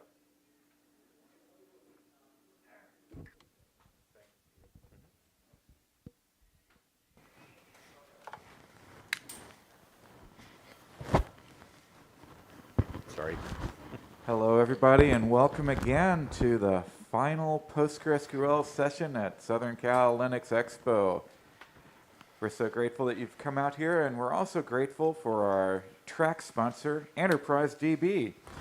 EDB helps organizations get the most out of PostgreSQL. Nearly 1,500 customers worldwide have chosen EDB software, services, and support. Offices worldwide enable us to deploy our global expertise locally and support our customers more efficiently. Thanks, everybody, and welcome to Stephen Frost. Yeah, hi. So Stephen Frost, and I'm going to be talking about identifying slow queries and some ideas about how you might be able to improve on them. As we go through, feel free to ask questions. Just speak up. I'll definitely roll with it. I'm pretty good at that. Just to get into it, a little bit about me real quick. I'm Stephen Frost. I'm the Chief Technology Officer at Crunchy Data. I'm also a committer, major contributor. I've worked on row-level security, column privileges, the role system, contributions to various other things. So, been around Postgres for quite a while. Some of you might have heard we were on the panel yesterday. But that's enough about me. All right, so there's a few different ways to figure out what your slow queries are in your database. One of the ways that I'm going to talk about a fair bit here is logging, right? So one of the tools that's really good in Postgres is our logging system. If you're not monitoring your Postgres logs, you really should be, because not only are you going to find slow queries in there if you go through some of the things I'm going to talk about here, but you're also going to see things like queries failing and queries having issues. You can also see things like when a lock is held for a long time, you can see that in the query log, which is really, really helpful. I'm going to talk a bit more about that as we get into it. So I'm going to cover a number of the different options for PostgreSQL.conf. These options can all be also set through the alter system command. I'm kind of old school. I like you just hacking up PostgreSQL.conf, but you can also use the alter system to alter system command to set those parameters. Talk a little bit about log analysis. So PG Badger is a really nice tool for doing log analysis, and I'll talk a little bit about that. May even pull up a little demo of it. We'll see how well the Wi-Fi wants to play with me today. And then we're also going to talk about another way to look for your slow queries, which is called pgstat statements. pgstat statements is a module that's included with core Postgres. You have to actually go enable it early on. So you have to set it up in PostgreSQL.conf, and then you have to create the actual extension. But then you'll be able to monitor all of your queries through pgstat statements. So that's the other really great way to find your slow queries in Postgres. So those are the two main things, two main approaches for finding slow queries. So when it comes to logging, I'm going to kind of go through each one of these logging parameters here that are particularly relevant to finding your slow queries. The first one is logmin duration statement, and then I'm not going to read them all because I'm going to go through each one. But if you're looking for kind of like the short list of things to think about when you're talking about logging for Postgres, these are ones that I always go and set and make sure that are set to reasonable values so that I'm tracking the information that I need to be able to find my slow queries and to be able to work on them. I'll also make sure this slide deck's online somewhere for you all afterwards. And if I don't, you can yell at me. So the first one is a really great option that's been added and exists in kind of all modern versions of Postgres these days. It's called logmin duration statement. So if you set this to 0, every single statement sent to Postgres is going to be logged, right? That can create some back pressure. So I wouldn't necessarily, if you're not logging statements already today, I wouldn't just go and enable this on a production system that's busy, right? This is one that you may want to look at enabling and setting to, so the number is in milliseconds by default. You can pass in a parameter to it if you want, though. But by default, it's in milliseconds. And I would say, if you're just starting out, set this to 5 seconds or 10 seconds or something, initially, right? And get a feel for what are the queries that are taking longer than that amount of time. If you start in on a system that's really, really busy, and you set it right to 0, it's going to suddenly start dumping tons and tons and tons of logs into your log files, and that can create some back pressure and might have an impact on production. But in general, if you set this to something where the amount of logging is pretty reasonable, I've found that it doesn't have very much of an impact on performance. As for what exactly is reasonable in your environment, that's going to really depend. And what it depends on is how long your queries are taking and how many queries you're running. I like to try to make this pretty tight. So if you could set it to 10 milliseconds or 50 milliseconds, that's good stuff, because the more the lower this number, the more queries are going to be logged, and you're going to have that much more information about what's going on in your system. The big thing about using logmin duration statement versus some of the other ones like log statement and log duration are that logmin duration statement actually includes the duration on the same line. For reasons that boggle the mind, and actually go back to that idea about yesterday about maybe there are some options we should remove, I think one of the options we should remove is log duration. Because log duration actually logs the duration on a separate log line. And when you have 100 different backends all writing into the log, it's not clear which one that came from. You have to go actually figure it out by the process ID and whatnot, so it's kind of painful. So I don't think log duration is terribly useful, frankly. I like logmin duration statement a great deal more. Here's an example of what that looks like. So here you can see that the duration logged was 1,001 milliseconds from a running select pg sleep. So pg sleep of 1 is just a command that says sleep for 1 second. So this is obviously just a kind of a demonstration. On those really, really busy systems, sometimes you want to log those queries even if they're running quickly for various analysis.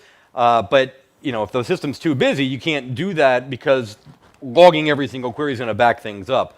So what we have here also is a logmin duration sample, and you can set a sample rate. So what this will do is this will log a sample of the queries versus every single query, right? So By default, it's set to 1, but you can change that and adjust it if you need to. Sorry about that. So if the query ends up exceeding the value set in logmin duration statement, that'll end up taking precedence and it'll log that query anyway.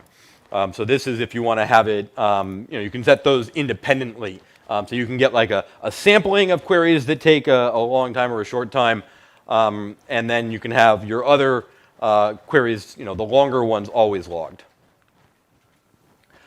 Another really important thing for logging is setting a log line prefix appropriately. A lot of distributions do this for you already. They set a pretty reasonable one.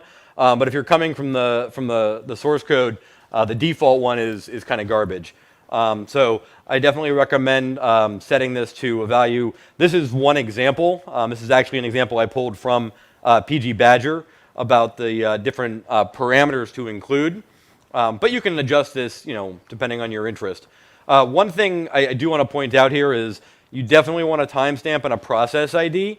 And then the other one is application name is really, really handy. So one of the things that's really nice in Postgres is that as part of your connection string, you can set an application name. So if you've got a variety of different systems and applications connecting into Postgres, in your connection string from those different applications, you can set an application name, and then that'll show up in here, which is really, really nice.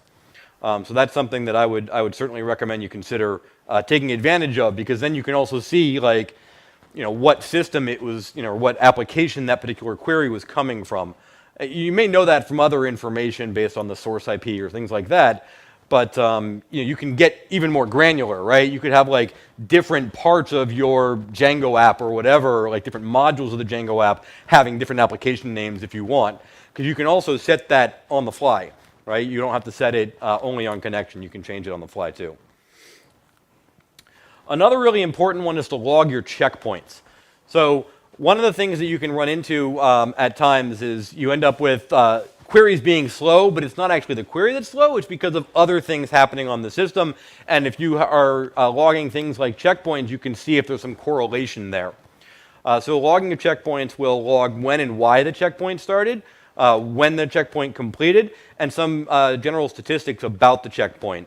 So here you can see the number of transaction logs that were added and removed. So this, things like transaction log files added and removed will give you some indication of how much write activity is happening on the system. You can also see how long it took Postgres to write and sync that information out, and the total amount of time overall for the checkpoint. So that's all really useful information, and you can also kind of, again, back that out and say, okay, if a bunch of my queries were suddenly slow when this checkpoint was running, that's really useful information. The other one that's really important here is this checkpoint starting. So this immediate force wait is not something you should be seeing very often. That's usually if somebody goes in and explicitly runs a checkpoint command, or if they came in and did a create database or one of the other operations that implicitly requires a checkpoint to happen.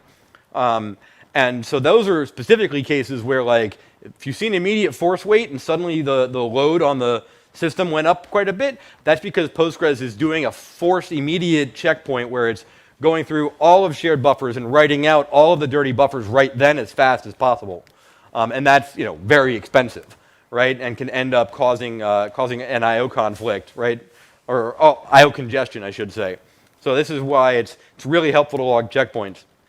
The other reason to log checkpoints is because if you see checkpoints starting due to log or due to xlog or due to wall, what that's telling you is that your max wall size rather is not big enough, right? Max wall size is something that if you generate that amount of write-ahead log within the default checkpoint time, which is 5 minutes, then Postgres will have to immediately do a checkpoint, which again means running through all of shared buffers and writing it all out quickly in order to be able to get back some space in the write-ahead log area to be able to continue writing.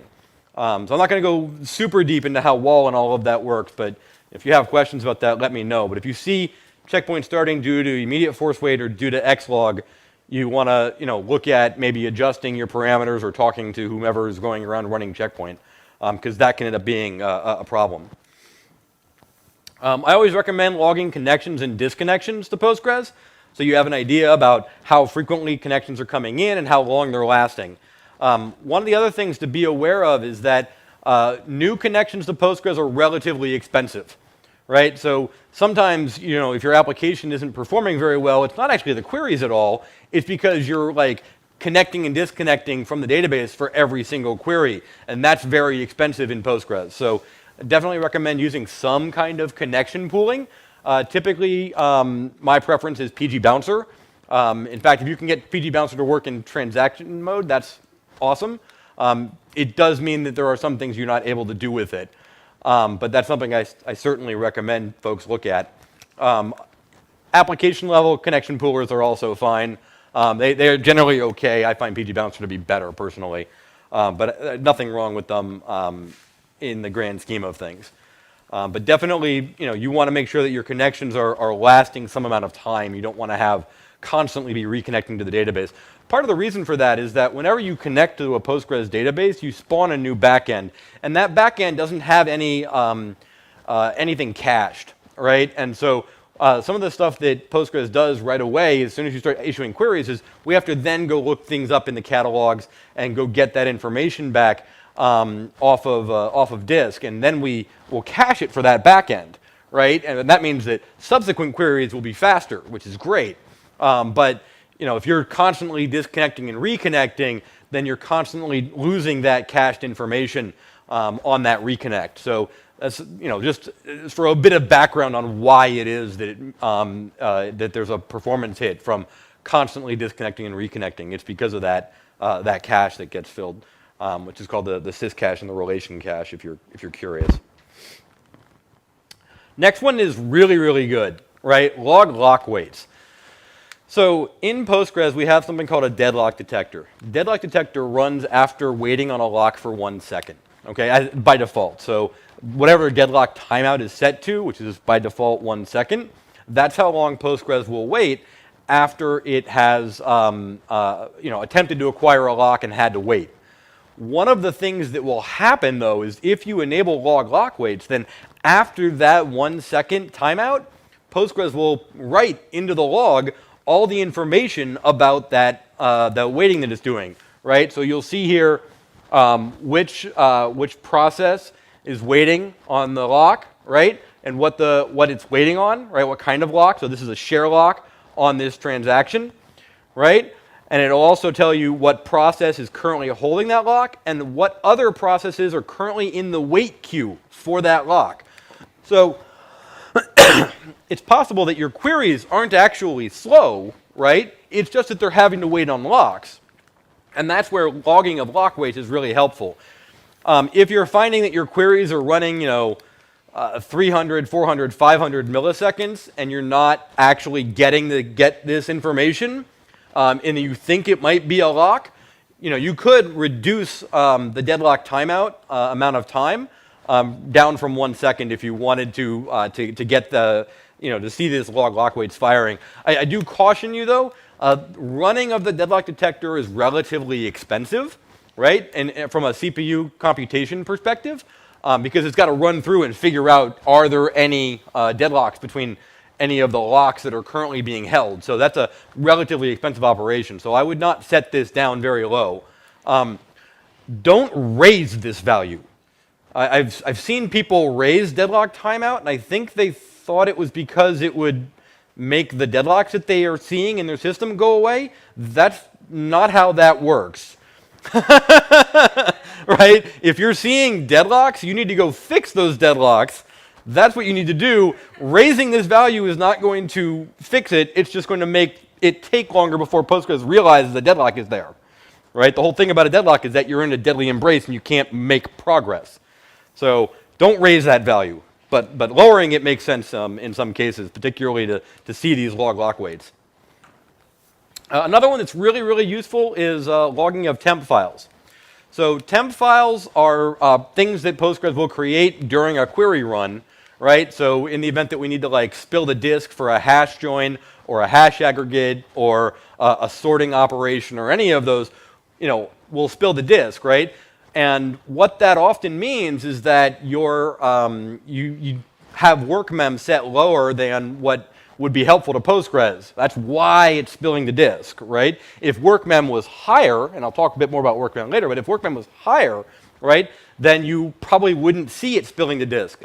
There are some cases where we have to go to disk, things like a materialized node, but in other cases we don't need to spill the disk. We are just doing so because we don't want to exceed what the workmem value is. So Bruce touched on this a little bit earlier about things like in hashing operations. We'll actually just default to using more memory now because it's just so much of a difference, right, between having a hash join spill the disk versus having it all be able to run in memory. So logging of temp files is good. This recommendation of 4 megabytes isn't bad. I mean, I like to actually set it down to 0 personally because we don't write that many temp files, and I'm just always curious about what's writing temp files. But don't be too concerned if you see temp files being written. Again, sometimes they're required for a query. But if you see like really large temp files being written and your query is going really slowly, then that may be something that you want to go look at and figure out what's going on. And the other nice thing about this is that when it does that, it's going to log what that statement was that created that temp file. So you'll know which statement it was. And again, if you set application name or something else, that can make it easier for you to go figure out where that query is coming from. Yes, Bruce? Do we actually have a default for log temp files? No, sorry, I didn't mean to say that as a default. There's a bit of a discussion between myself and Keith Fisk in particular about what value to set this to. Okay. This is his default. Yeah, this is his recommended value. my recommended value is 0. So, but he's the one who he's been maintaining these slide decks. So, yeah. Anyway, sorry.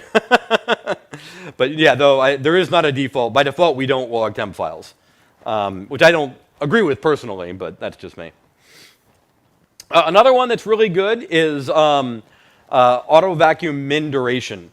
So this one tells you about when auto vacuums happen. You can also go look in pgstat user tables and see when the last time something happened on the system in terms of an auto vacuum run vacuum or a auto analyze happened on the system.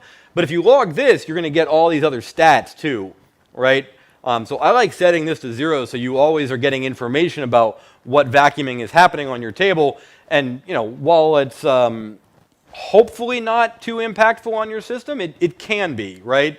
Now that said, vacuuming is really, really important. You should not turn it off, right? I know a lot of people see vacuum like running all the time and they're worried about it. That's not bad, right? The reason that vacuum runs all the time is because it intentionally runs slowly, right? Because we don't want it to interfere with the foreground processes and the foreground queries that are running.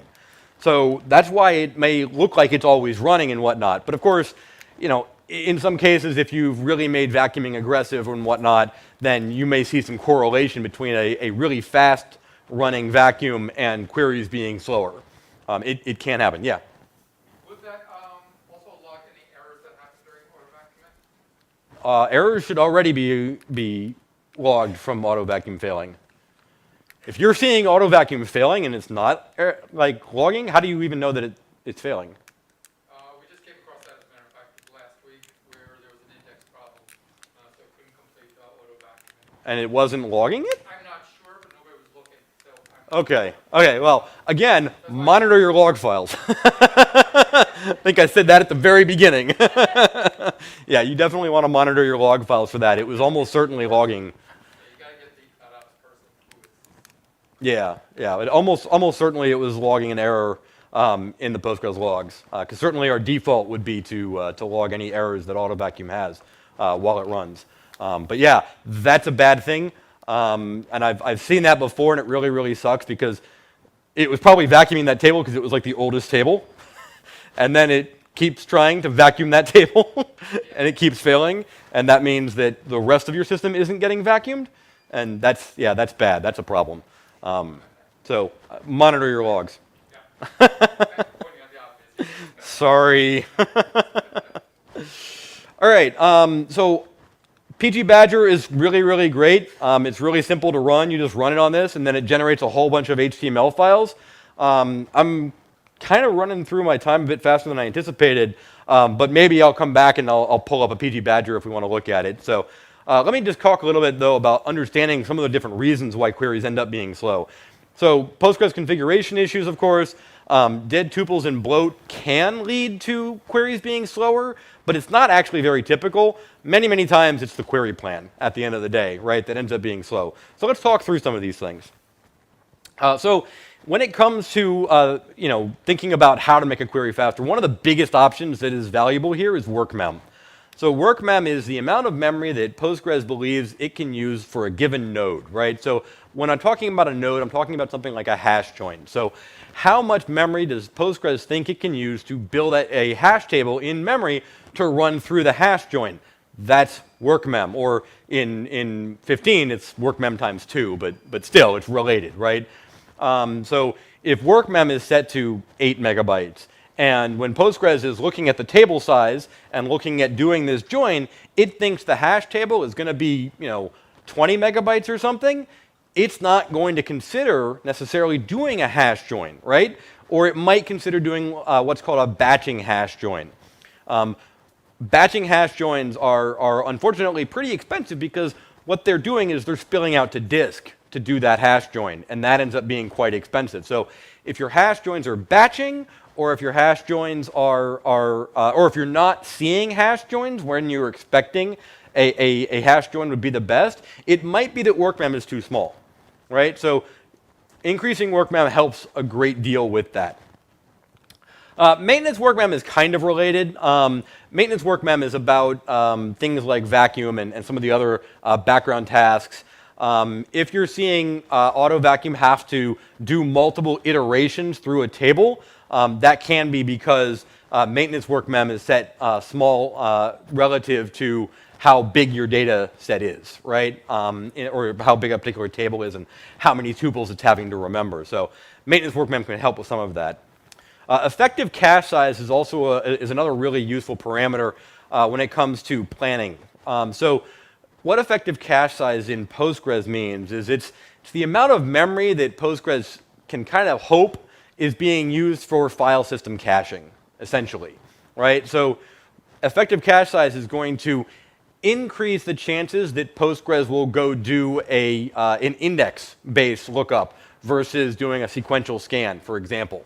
And the reason for that is because if Postgres thinks more of the system is in cache, then it's going to say, okay, well, if it's already cached, then doing that index-based, that random lookup, is going to be pretty fast. And so I can go ahead and do that. So effective cache size, and then the other side of that one is random page cost, are two parameters that are really useful to set and to think about setting. So in particular, if you're seeing a lot of sequential scans and what you are really expecting are index-based lookups, then decreasing random page cost can encourage Postgres to do more index-based operations because it thinks the cost of reading pages randomly is not as expensive as it does by default. So the default is 4 to 1, right? So sequential page cost is 1, random page cost is 4. So 4 to 1 is the default. But if you're on SSDs or the database is such that you can basically fit the whole thing in memory, then you may want to set that down to 2 as a rule generally. Shared buffers is, of course, very, very important. So shared buffers is the amount of memory that is dedicated to Postgres' cache, right? So Postgres has a page cache. That's where we load up all pages that we use, and then we have basically a clock sweep type of algorithm that will decrease counters to evict pages out. But commonly used pages will be in shared buffers. And if a page is in shared buffers, then we don't have to go out to the kernel to go read it. So if you're operating today with the default shared buffers, you probably are doing it wrong, right? Unless you're running on a phone. It's a common joke that we have around the Postgres community that our parameters are really decent for today's iPhones, right? And if you're running on a 64 gig or 128 gig server, you probably don't want our defaults for things like shared buffers. Min wall size and max wall size. Again, this is all related to checkpointing and whatnot. If you're seeing log checkpoints coming through, you really want to increase, or due to wall or due to xlog, you really want to increase max wall size. Checkpoint timeout can be a good one to configure. The default is 5 minutes. Increasing checkpoint timeout means that we will spend longer amounts of time writing out checkpoints. Also means that we will write fewer full page images into the write-ahead log. So the first write after every checkpoint is a full page write. Full page is 8K. That's quite a bit larger than a typical row update inside of the write-ahead log. So increasing checkpoint timeout can be valuable. I will say that on the flip side of that, the larger your checkpoints, the longer it'll take Postgres to recover from a crash. Checkpoint completion target, I wouldn't mess with anymore. We were able to change the default to this to be 0.9 in, I don't remember when I did that, 13, 14, something like, maybe it was 14. So that one, thankfully, the default is now better on more modern versions of Postgres. But if you still see it set to 0.5, I would recommend increasing it to 0.9. All right, so let's talk about dead tuples and bloat. So the way that Postgres handles updates to records is that we have to mark a table dead or mark a tuple dead, and then that space is available to be reused. That's what vacuum does. We do still have to consider those tuples when we're doing sequential scans, right? And technically in index-based lookups also there might be some, but those are typically not an issue. So one of the things that you can run into is that a table can have lots and lots of dead tuples. Indexes can also have some bloat. And in the event that you're having that, like if the table is 3 gigabytes and there's only 1 gigabyte worth of data and you're doing a sequential scan, then you're spending 3 times the amount of time scanning through that table than you would if the table was perfectly packed, right? A perfectly packed table in that case would mean that you're only scanning 1 gigabyte, whereas otherwise you might scan, you have to scan 3 gigabytes because it's 3 gigabytes in size. I will argue though that don't run out and do a whole bunch of vacuum fulls or clusters or whatever to eliminate all bloat. Some bloat is good, right? So PG bloat check is a useful tool for checking how much bloat you have. Eliminating all bloat does require a rewrite with either a cluster or a vacuum full. But I think the point that I'm trying to make here is that if you go and spend the time to fully rewrite the table, what is going to happen is the next time you need an insert or an update on that table, Postgres has to go and extend the table, right? Extending tables is relatively expensive. So if you're seeing your insert queries are particularly slow compared to before you did this vacuum full or this cluster, that's because those insert statements are now having to go and extend out the relation. That requires an extension lock. It requires going out to the actual kernel and saying, hey, kernel, this needs to be made bigger. And so it ends up being more expensive than if we didn't have to extend it. So when it comes to bloat, don't fret about eliminating all bloat, right? Even 50% bloat, if it's spread out throughout the table and you're doing a lot of updates, is probably not that big of a deal unless the table is terabytes and terabytes in size. When it comes to analyzing plans, there's a few different output options that you can use to get this, and then you can pull those out and put them into some different tools for analyzing those plans. So there was, I think somebody already did an explain talk at this presentation, so I'm not going to go too in-depth with explain itself, but if you have any questions about explain or explain plans, I'll be happy to answer them. Explain.depez.com is particularly cool. If I have a few minutes at the end, I may pull that up and show you guys. PGAdmin 3 and PGAdmin 4 also have a pretty graphical thing for looking at explain plans. So how do you fix these slow queries? So there's some low-hanging fruit that I'm going to kind of run through here. So if you're seeing a lot of sequential scans, but you're only getting a few rows returned back from them, and you're not doing, and that's not because of an aggregation, look at creating an index, right? Indexes are really, really helpful in Postgres for doing that kind of lookup. Now, that does involve meaning that you need to create the index based on some kind of column or something that's included as a constraint in your query. That's typically not too much of an issue. I will say here also about indexes that you really want to make sure your indexes are actually getting used. So we talked about this a little bit in some of the other talks. pgstat user indexes will tell you, will tell you when your indexes are being used. And if you have a lot of indexes that aren't getting used, number one, that might be because you went and created a functional index and you thought it was going to help your query, but it ended up not helping your query. And functional indexes can be a little bit tricky, often because of data type changes and whatnot. So you really want to make sure that if you go create a functional index, that it's actually being used. Otherwise, if it's an index that you just randomly created and it's not actually getting used, then you probably want to go drop that index, because every single insert, every single update, every single delete is having to go and make changes to those indexes as part of the operate. Well, I guess not deletes, but inserts and updates have to go update the indexes, and that's expensive, right? That's not cheap. So when you're worried about trying to improve performance, particularly of write queries, you should be looking at your indexes and seeing which ones are really necessary and which ones are actually being used. A couple other things about indexes is that you can create multi-column indexes. That not everybody is aware of that, but that's really, really helpful for queries that involve multiple columns, right? With a constraint of some kind. Another one is work mem. So there's like a million different reasons to increase work mem. The only reason not to increase work mem is if you start running the system into swap or running it out of memory, right? So I would caution about that though, because remember I was talking about how work mem is the amount for each node. When you have really, really large queries, if you have like 5 or 6 or 7 different tables all getting joined, Postgres is going to consider using work mem amount of memory for each one of those operations, each sort, each hash join, each hash ag, like all of them. So a given query could use quite a few multiples of work mem. So you do want to be careful. So what I like to recommend is that you don't increase work mem too much at the base level, like in the actual PostgreSQL.conf. Instead, what makes sense is that you might want to talk to your application folks about, like, okay, for this query, I found out that if I gave it a bit more work mem, it would go do a hash join, and that's way more performant. So what you want them to do is go set work mem right before they run that query and reset it afterwards, so that you don't end up in the potential situation that some query that's already fast enough ends up using a bunch of work mem and ending up potentially hogging memory out of the system. Yeah. In an application, which would be calling queries and would be slow, is there a command to actually increase work mem? Yeah, you just say you do set work mem equals whatever, and that's a SQL query that you just send to the database before you send the next query. And then when it's done, it will. But that means any concurrent query is also going to be using us. No. So the setting, when you do a set work mem in a given connection, that's only going to apply for that particular session.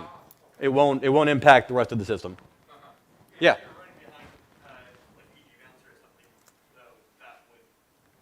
If you're, so PG Bouncer will actually issue a reset, right, between if it's getting two different, if it's serving two different clients that are connecting through PG Bouncer, it'll reset it in between. Now you can change that, but it'll reset it between two different connections to PG Bouncer, right? It'll do a discard all and a reset all and all that. So that, I'm fairly sure, will actually reset. I don't know, am I wrong, Bruce? No, but Okay. couldn't you be swapped to another server between your set and your query? Oh, between your set and your query, if you did them in different transactions, but I don't know why you would do that. No, I can't remember how PG Bouncer is an aggressive. So if you okay, so PG Bouncer has 3 different main modes, right? So if you're using PG Bouncer in the use a different thing for every single query that you send, you're probably you're probably running functions at that point, right? Because that's certainly how the SkyTools folks did it. I mean, otherwise, how are you going to do that, right? It doesn't make any sense. So if you're doing that, you're probably using functions, and at that point, you would just set work mem on your function. So other cute trick is if you have a lot of functions in the database and you want to change a value like work mem, you can set it on the function, right, itself, and it'll just change work mem for that function that gets called. And so and that's how you would deal with that case in the super aggressive PG Bouncer mode. But in what I would consider the more typical PG Bouncer setup, where you're doing transaction pooling mode, then with transaction mode, you would just need to make sure that you set the work mem inside of the transaction.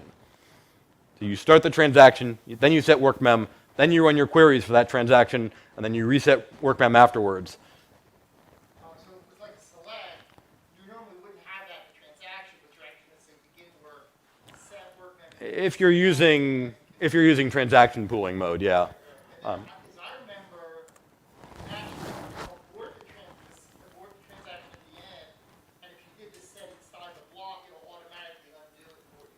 So you don't even have to reset it. That may be correct. I'd have to go test it, but When you're doing an insert, you don't care about aborting it. right. Abort the set and it'll roll back the set. So you Yeah. don't have to redo it. Yeah, so that's another possibility. But generally, if you see like a small data set and you're seeing like a lot of sorting or a merge join or something, increase work mem. It's going to encourage Postgres to do things like use hash joins or hash aggregates. So in particular, if you see a merge join happening and you don't think it should be a merge join, you think it should be a hash join, it's very likely that Postgres looked at that and said, well, I'm going to run out of work mem amount of memory in order to do this as a hash join. So instead, I'm going to fall back to using a merge join. Or possibly a nested loop, but more likely it's the difference between merge join and hash join where you'll see that. Other things when you is statistics, right? So if you're having like a large data set and you're seeing a nested loop, you may have an issue with your statistics. And so there's two different options for dealing with that. One is to run analyze, right, and make sure that your statistics are recent. Another thing that you can do is if you have correlated columns, you may want to go create an extended statistics for that particular set of correlated columns. So the way Postgres gathers statistics, we do it on each individual column, and we look at them individually, right? Trying to do every pairing of columns inside of Postgres would create a huge amount of statistics most of the time, which wouldn't be necessary. So that's where it's really helpful for the database administrator to say, oh, these are correlated columns, such as country, or such as like state and zip code, or city and zip code, things like that, right? Those are very correlated. So it's really helpful to have stats for both of those columns in one statistics object. And you can create that today with extended statistics in Postgres. But that's why we don't like automatically do that for everything. The other thing that you can do is increase your statistics target or decrease it. I've seen it go both ways. In some cases, decreasing it can actually give you better plans. But more typically, you might consider increasing your statistics target to give Postgres a better idea of the data in that table. Now, all of these cases, though, something to be aware of is that you're going to end up trading some amount of planning time, right, for that runtime. And you want to be careful. If you create like a whole ton of extended objects or extended statistics, the planner has to go consider all of those, right, when it's doing planning work. And you can see how that can increase your planning time. And if your query is already only taking a second or taking 100 milliseconds or something, then that's probably not the best plan because you're probably going to start spending that amount of time in planning, right? Maybe not quite that much, but again, just be aware of the fact that that's something that you're going to have to deal with potentially. Another one this is one that's kind of a gotcha for folks, right? Is indexes with foreign keys. So if you are seeing your deletes are slow, right? Postgres does not by default or does not require you to have an index on the referring column, okay? You have to have an index on the referred to column, but not on the referring column. So what that means is that when you go and run a delete on the table that has a foreign key pointed to it, we may have to go do a sequential scan through that other table to find and make sure there aren't any rows there that are going to violate the foreign key constraint, right? After that item's deleted. So you really want to check and make sure that you have a index on, if you're doing cascaded deletes anyway, you really want to go make sure that you've got indexes on all of your referring columns. So Postgres has this thing that kind of seems like it keeps coming up. Prepared queries are certainly helpful in some cases. In a lot of cases, if you prepare it rather, we'll spend some of that planning time up front, and we'll generate what's called a generic plan, and then that'll actually allow you to then reuse that generic plan pretty over and over again, avoiding that cost of doing the replanning. Now, Postgres planner is pretty quick, but even so, all that planning time does add up. Now, Postgres will also do specific plans. So what we'll do is after 5 runs of that generic plan, or sorry, after 5, what happens is that you prepare the query and then you start running it, right? For the first 5 runs of that, Postgres will actually generate a bit more of a specific plan for that query based on the constants that you've passed in. And it'll say, okay, this ended up running, this ended up being costed at about the same as the generic plan, right? If that keeps happening, then we'll give up on the specific plan and we'll just continue going with the generic plan. Now, in some cases, it turns out that the generic plan, while it came out costed the same or near what the specific plan was actually a much more expensive query plan, right, than the specific plan. In more modern versions of Postgres, you can actually tell Postgres to not do that anymore, to always do the specific plan. I'm trying to remember what the option for that is. Or am I not remembering correctly? Or maybe I just saw a patch for it. Okay, because it's definitely something that comes up. I mean, in a lot of cases, this is like somebody's Java app, right, where the JDBC driver in Java automatically will plan all the queries and then just rerun them. And like the first 5 queries are really fast, and then suddenly it gets really slow, and you're like, what happened? And that's what's happening, right, is this case of, we planned it out for, 5 times, and it seemed like it was, the specific plan and the generic plan were costed about the same. So we're like, well, we're not going to spend that effort of replanning every time. If you see that happening, the really short and sweet answer is don't use the prepared plan for that particular query, right? Yeah. What makes a query? How does Postgres recognize that a query that's been run is the same query as one that's been run before? So if things like the when you prepare a query, you have to give it a name, right? Or yeah, well, I'll just use that example. When you prepare a query, you give it a name, right? And then you say execute that query, right? And that's how it knows it's the same query over and over again. Because when you go to execute it, you just pass in the parameters at that time, and it'll just execute the existing query. So it's not a query cache or anything like that. We aren't doing that. It's a you explicitly as the developer, as the user, actually do a prepare statement. So you send a prepare statement to the database, and then you send execute statements afterwards. You can also use the extended protocol to do the same basic thing. Yeah? Your memory was correct. Plan cache mode. Plan cache mode, there you go, that's what it is.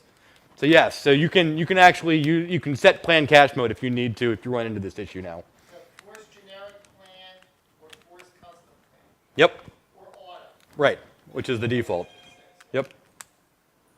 I don't know who that was, I don't think that was me. That was an interesting noise though. Okay. And you've got an example on each slide of the prepared. Oh yeah, I do. That's how you do it. That's how you do it if you're running the commands yourself. Again, the extended query protocol allows you to do the same thing, which I believe is what JDBC uses. All right, so a couple other things. Select count star from a table.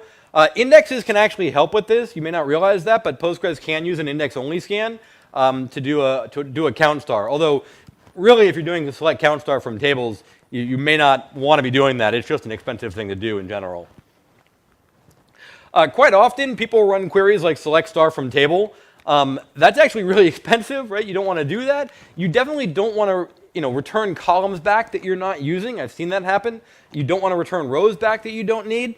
But one of the things that people don't realize is that Postgres has a toast system where what we'll do is, in the event that a value is larger than what we consider the toast value, which is 2K, we'll actually try and compress it, and then if it still doesn't fit on the page, we're going to store that out of line, right? So we're actually going to store it in a separate table.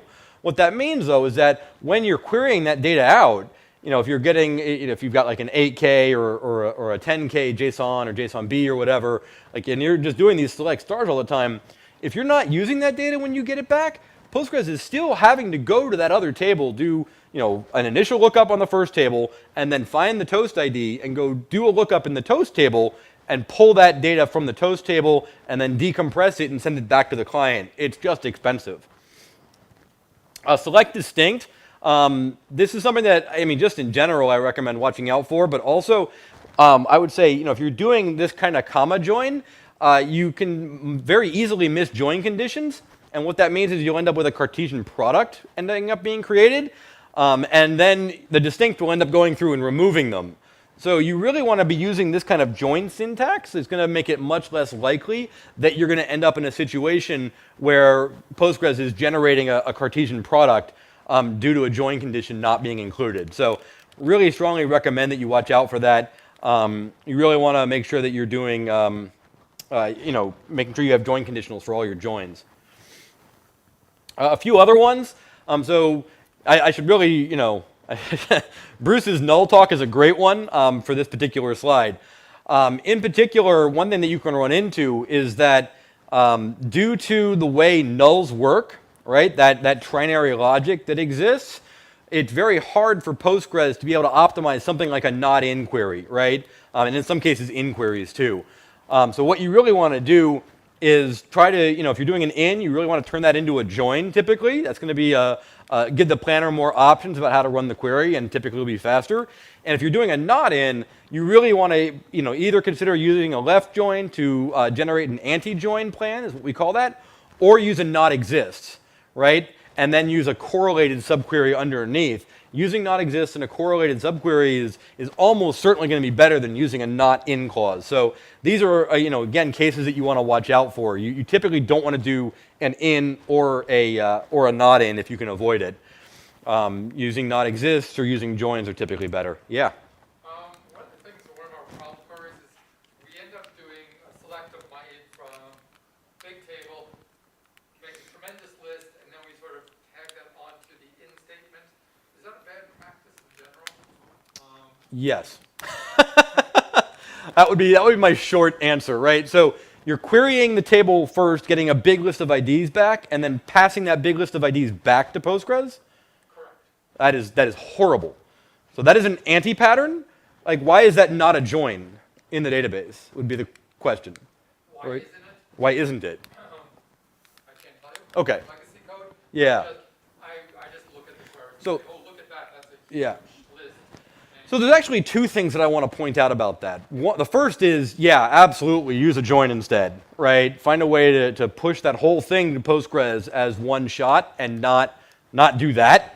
I don't know why it was like that before, but I wouldn't recommend it. You definitely want to turn that into a join if you can. The other thing, though, is that if for whatever reason you end up having some really, really large list of values that you want to pass into Postgres as a please return all these IDs or whatever, don't use an in list for that, right? Using an array is actually better, right? So, and by array, I mean an actual Postgres array. And the reason for that is that when you use an in list, it has to go through the grammar, right? And the grammar, yeah, okay. It's not terribly slow, but it's not as fast as our array, or the actual array encode, right? When it's parsing an array, that array encode is faster. Just long story short, it is, right? It's faster because the grammar is generic, right? It's got to be able to handle anything kind of thrown at it. And so it does a whole lot of other stuff in terms of setting up everything. And it actually, like, for each one of those values, it has to construct a node and all of that kind of stuff. So it's a lot more efficient to pass arrays into Postgres when you're doing that kind of a big list of items that you want Postgres to go find. So just generally speaking, seeing a in statement should be a red flag for I mean, if it's like a really small thing or if the query is always fast, then like who cares, right? I mean, this is all about like once you've identified that query as being slow and problematic, then if it's doing an in one, that's like a trick. You say, oh, let me see if I can get rid of that in clause and make that into a join, or if I need to have a big in list, I can turn it into an array. Yes, Bruce? Sometimes the common table expressions will help you here too. Yep. So you actually take the subquery into the in, it becomes a common table expression, and then it joins and feeds into another. So I'm not saying which one's better, it's almost hard to tell sometimes. Yeah, but I mean, I would still, at least for the case you're talking about, I would still recommend just seeing if you can turn it into a regular join. Yeah, common table expressions are very helpful, though, certainly. And more modern versions of Postgres will do a full optimization, including the common table expressions. That's actually another trick, though. If you are ending up in cases where you have a CTE and and you have a regular query, and for whatever reason, once Postgres optimizes the whole thing, you're getting a plan that you don't think is great, you can try doing, if you pass in the materialize keyword to the common table expression, Postgres, that'll force Postgres to go and optimize the CTE independently of the rest of the query. And what'll happen is that it'll optimize and then run the CTE and then cache that result, right? And then, pull it into the regular plan. Upsides and downsides to that, right? It costs something to cache that information, right? But if it's a relatively small amount, then it could be beneficial, right? And it may avoid whatever the issue is that you're having with the optimizer trying to do a full optimization on the entire query. So that materialized keyword is another one that's really handy when you're dealing with query plans and fighting with them and whatnot. So when you're doing CTEs, I typically would argue to keep the results of them small. This is especially true when you're doing a materialize, though, right? Because the results of that, when we cache it, we don't index it at all, right? And so without that index, individual lookups into that results of that CTE have to scan it. So that can end up being kind of expensive. If you really, really want a super fast count star, just go look at the database statistics, right? We already capture an idea of what the number of tuples are in the table. You can just go look at PG class rel tuples, right? Again, it's not super accurate. It's only updated when we do analyze and things like that. So, and it's only useful for the whole table, but you can use it if you want, right? The other thing that you can do is, obviously, we collect a bunch of statistics, so you can go look in the PG stat tables if you want some idea about like what the most common values are in the table or in the particular column. You can just go pull that from PG stat statistic instead of or some PG statistic, I should say, instead of actually querying the database for it. But again, that information is only updated with every analyze, and so it may not be accurate enough for what you're doing. It really depends on what your use case is.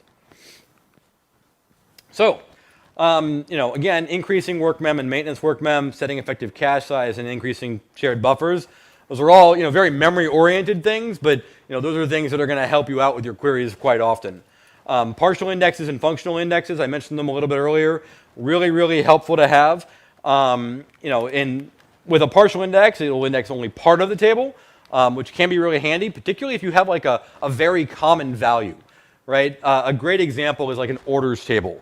Right? You have an orders table, and you have orders that go through a progression, right? You have a new order, you have an in-progress order, you have a completed order. Well, that orders table is going to end up with a whole bunch of stuff in completed eventually, right? And so what you may want to consider doing is creating a partial index on the orders table where that order status is you're only indexing the new and the in-progress ones, okay? And because you're only indexing new and in-progress, any query that comes in and says, give me the new orders or give me the in-progress ones, can use that partial index, which is going to be way, way, way smaller than a complete index across the entire table that includes all of those duplicate entries for the completed orders. Now, I will caution you about this, though. Just like with functional indexes, you need to make sure that those indexes are actually getting used for the query. Because one of the problems that I've seen is people will create an index, and they'll do like a, I want an index on not completed. Now that's actually an index that's very hard for Postgres to actually be able to use, right? We'll let you create it, but in terms of actually planning the query out, planning a negative like that is hard, right? And we have to be sure that we can use that index when or we have to be sure that the index will have all of the rows that are valid for the query, right? In order to be able to use that index. We must know that. Otherwise, we don't think we can trust that index, right? Because it's a partial index. That's part of the point. So that's why you don't want to use a negative in a partial index, right? What you really want to do is create a partial index on the actual values that you are going to be looking for in your select queries. And of course, removing unused indexes, right? So unused indexes, as I mentioned before, and as we've talked about, still have to be maintained. And that means, the more indexes, the slower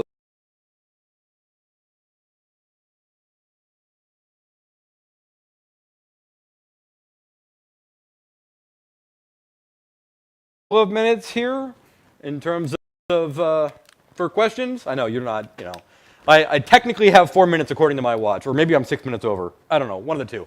Any other questions?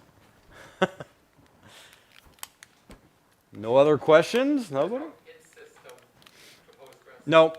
No, it's not. Nope. So here's the thing around it, right? So we basically consider hints to be essentially giving up on the optimizer and saying that, you know, it's not good enough or it's not doing its thing right, which, yeah, sure it is. And so we don't have a hint system in Postgres. What you can do instead is you can play around with tweaking things like random page cost, right? CPU tuple cost. Some of those other things can be useful for tuning. I would be very cautious about those planner tunables, especially on, you know, I wouldn't tune them in PostgreSQL.conf, right? Just like with workmem, if you go and set CPU tuple cost inside of a session, it's only going to be set for that session. And if you do it right before you run a query and then reset it afterwards, it'll only apply for that query. So those are parameters that, yeah, you can tune if you need to, but I would do it on a kind of a query by query basis. I would strongly avoid changing things like CPU tuple cost in PostgreSQL.conf. But they can be helpful in other cases. Of course, if you're having to do that, yeah, maybe using hints would have been easier. The downside of using hints, though, of course, is that data changes. It's not always going to be the right answer to do a hash join with that thing, that part of the query. And so having a hint that forces it is really, you're really kind of tying the optimizer's hands at that point. And that's part of the reason why we don't have a hint system. I don't know if you want to comment any on why we don't have hints. No, you're right. I think the real value is, the major value I've seen is if something's not working right, you don't have time to find the cause, you're in production, and you just want to push out a query fix real fast that forces it to do something for the rest of the day. That's a good use. But the problem is that's also misused, and then that's And forgotten. But the real, when you start talking about, okay, maybe we need to adjust random page cost is wrong, maybe it's effective cache size, maybe it's the statistics. When you start to go to those type of solutions, you realize that you're affecting you're improving broad categories of queries. Yeah, yeah. You do random page cost, every query is going to be affected, right? You do statistics. If you set it in, if you set random page cost in the configuration. What the right value is, Yeah. you set across all sessions, you're improving broad spots. Right. When you change statistics target for a column, anything that references that is going to have to use statistics, right? So, effective hash size is going to be global across the whole thing. So the idea is that you can, instead of trying to force to sort of jam a certain query a certain way as a one-off fix, we're trying to get people to look holistically because we realize that fixing one query and fixing another query and fixing another query over and over again is not a good solution. And finding the root cause, which typically is not an issue, but is typically either a resource configuration issue, a costing issue, or a statistics issue, is a much better way of going at it. Yeah, just to repeat that for the recording, it's what Bruce is talking about is rather than playing whack-a-mole, fixing individual queries with hints, it's more effective to fix the model of the system by changing things like random page cost system-wide or effective cache size system-wide, because then you're gonna benefit all the queries, right? Or changing the statistics target on a particular column, that's gonna benefit all of the queries that are using that column, and it's a broader answer that solves more problems, right? Rather than having to play whack-a-mole with all those different queries. I just feel like it's a bit of a whack-a-mole trying to find the right indexing on some of these very, very large tables. It's very difficult to play around because the indexing of the table itself can take challenge. Yeah. Figuring out what the right indexes are can be challenging. When you're not sure if what you're going to do is ultimately get But picked up by yeah, but I mean, hints aren't going to help you with an index problem, right? If the index doesn't exist and you got to go create it one way or the other, that's not a hint type of thing, right? So. Right, but if you create an index and then you're surprised, which obviously is what I am, that it's not being picked up, that's why I was asking about that. Hey, there is But even in that case, it's very likely that the reason we're not using that index is that there's a reason why we can't use that index is more likely, right? Again, it's it's a partial index where we can't prove that partial index predicate is actually matching the rows that the query is matching, or it's a functional index and there's some kind of mismatch with the data type or something. If Postgres, Postgres is gonna, if the index is actually valuable and exists and is there and is something we can use, we're very likely going to use it. Right? The only other case I would argue with that is when you have a case where, for example, you create an index and Postgres is like, well, we're going to end up touching every page in the table anyway. Therefore, the index is not going to be helpful. That's something that could be helped by increasing effective cache, right? Or decreasing random page cost, either one. Because that's going to be like, at some point we're going to be like, oh, well, maybe it does make sense to use this, right? And again, though, like if you're finding that setting random page costs lower for that one query is helping, it's a good chance it's going to help more queries on the system, and that may be something you want to go set across the board. But if you're at the end of the day, if you're pulling out more than a few percent of a table, chances are Postgres is right to do a sequential scan. You really have to be searching for a very small subset of records in order for indexes to be better than a sequential scan. Even on SSDs and stuff, even those sequential scans still can go through data faster than a random scan. Yes. So thinking holistically, if I had to work backwards, and say I was given a certain server size with 256 gigs of RAM, and it's going to be an OLTP system, do you have a rule of thumb of what to set certain settings? Yeah, I mean, these days I would say you can go up pretty large with shared buffers. We've made a lot of improvements in dealing with that. On a 256 gig box, shared buffers of 64 gigs and effective cache size for the rest. Something like that might be, or maybe even 128 gigs for shared buffers possibly. There are a few cases, although I think we fixed some of them, but there are still a few cases where we have to actually, for a certain operation, we might have to scan all of shared buffers. I think truncate still requires that. So like if you're doing certain operations that you want and expect to be really fast and you go up really high in shared buffers and suddenly they're slow, that might be a case where we still have to scan all of shared buffers for that. But it's pretty atypical. Usually increasing shared buffers is beneficial. So it depends also on how large your queries are, but on an OLTP system, your transactions and queries are typically going to be pretty small. So you don't have to worry too much about how much backend memory you have. But do realize that the more backends you have running, right, the higher max connections is and the higher number of connections you have, each one of those has got some amount of cache that is in it, as well as having to do the query processing. And so those, that amount of memory can definitely add up over a long period of time. So that's something else to just be aware of. So anyway, I'm losing people, and I know we're past time, so I'm going to call it at this point. But you guys feel free to come up and ask me any questions you have. Thank you all so much.